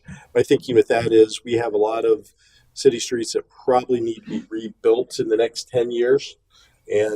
But we could probably get to that 10-year period by going out and cutting out certain areas that are bad or doing some milling in different areas. And that would probably not take care of everything, but it would make a start to it. Another concept we throw out there in option 2 is we just throw $625,000 into additional paving. And again, I think some of it would be spent in that sectioning concept. The rest would be in, picking out the streets and doing paving. So we could approximately get what we've done thus far in that $550,000 range, and we could do another set of streets with that. Option 3, again, we do additional paving, we do a number of sidewalks, and something that has come up more recently. We have some repairs at Olsner Park that we're going to have to do. There's undermining at the walkway by the bayou, plus also get rid of the gazebo because that needs to come down and put something in its place, assuming about $40,000 to do both those things at this point. But again, I wanted to get talking about this so we could start narrowing this down so we could actually get projects moving on that. So I'll add some information here. Obviously, where I'm at, on the Grand Boulevard, pending whatever the county tells us and what time frames. Obviously we had a meeting. There's all kind of people here about the golf cart crossing and all that. So that's issue number 1. So I think we need to look at this from a standpoint.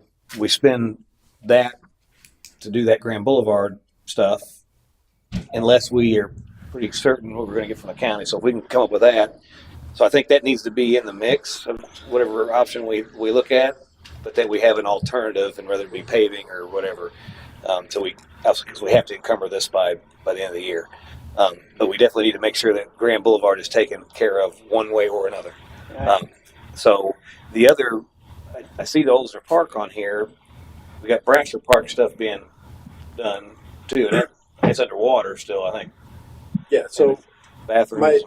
So part of my thinking with these are there may be some projects that are taking a little bit longer to put together to get out, and so I'm again cognizant of, if we don't have a good idea of what we're doing at this point, that we're probably not going to be able to get it done and under contract by the end of the year. Well, the restroom, you couldn't you? Well, the demolition of there's the demolition's the easy part. I've already said let's move forward with the demolition, because that was, I can't remember what the number was, but it was 20. Yeah, it was a low number. But This is demolition of the bathrooms? yeah, the bathroom there at Brasher Park. You guys haven't looked at addressing whether they can be remediated? Well, we they talked about just the engineering alone was in the $40,000 to $50,000 range. The guy came for the presentation with pictures and 8x10 glossies and all sorts of stuff to show us how bad it was. He said it was beyond rehab. I mean, that's what they said. He's a professional, And so we what's have the- to go by his professional What's opinion. our solution? To put new bathrooms in. Is Well, to that's what put he's a come up portable bathroom in? Well, I think that's the quickest, probably the least expensive way to go about this is to get a modular manufactured restroom facility. But again, that's still going to require a degree of engineering to get that done. Where it says, Right, Don't they because- come engineered? It's like a mobile home or modular structure, doesn't it? The foundation. So, yeah, because we're in a flood zone, so we're going to have to Probably engineer that elevated. a little bit differently. Probably elevator. Right. Again, you're asking the questions that we don't have answers to, and that's why you have engineers. So And basically, so- what you're saying is you can't get that done probably. I don't believe we can. The water main project, Cody River Landing, is that the main water that's coming down? You want to bring it down from Old No, Post? so that originally was the money towards the project that was engineered and put out the bid. And so that was really just the water lines within the waterfront. That's not addressing any improvements to any of the mains coming into the waterfront area. That was replacing existing, not capacity for the new, right? Wasn't that taking the water lines from like 2 inches to 4 inches? Because supplying catches is only a 2-inch water line. Well, that may not be true. Oh, that's what was said. But we have a map that shows that there's a 6-inch running down along there. Oh, So, okay, well. so I mean that's knows? the issue that we can't- had. You have the service lines, and then you have the hydrant lines. Yeah. Oh, so the water hydrant, like for the The fire fire department, hydrants, is 6 yes, inches. 6-inch line. So the water line supplying the restaurants, because that's all that's down there, or the casino, those are 2-inch lines? Right, to the service lines that provide to those places, but in the, looking at future development, we don't feel that that's going to accommodate any future development. We're going to have to go bigger than what the proposal. I remember that's what was said, yeah. Well, at this point, we're not going to be able to encumber any water stuff within time frame. So Well, we saw a 10-inch main coming down Old Post. We talked about bringing that all the way down. again, this funding is, we have to have it encumbered by the end of the year. So I mean, I know. Well, we just heard a presentation tonight, $50,000. I don't see that in here. I see 13 for golf cart crossing. Are we missing something? No, you've only I see the engineering. You've only Okay. done the engineering. I got you. the 300 is covered at 288. That 13 never happened. No, 1,300. The 13,000 did happen. That's what he was talking. So there, Only 10 of it happened. You did the coastal design golf cart crossing, which was a preliminary that then led to this preliminary that we just did. I got you. So we got to make up six and a quarter somewhere. some If we don't for do the all pier, of them. if we don't do the pier demolition, where would that money come out of? If we don't take it out of here? That's out to bid, isn't it? It will be out to bid shortly. But I mean, we need to do the pier demolition. Yeah, So, I that's mean, it. So that's kind of like That's a in here. no-brainer. So Yeah. that. Well, that should I be guess all I'm saying- options, right? Yeah, Yeah. that That's- happens. so- That should happen. Yeah. Right. Yeah, I mean, I think we. I think people would go for the sidewalks more so than the Yep. sunshades. I think the sunshades aren't as big of a priority right now, especially going into winter. Well, sidewalks and paving, actually. So any mix of that makes sense. Sidewalks where? Do we have any specific location for sidewalks where?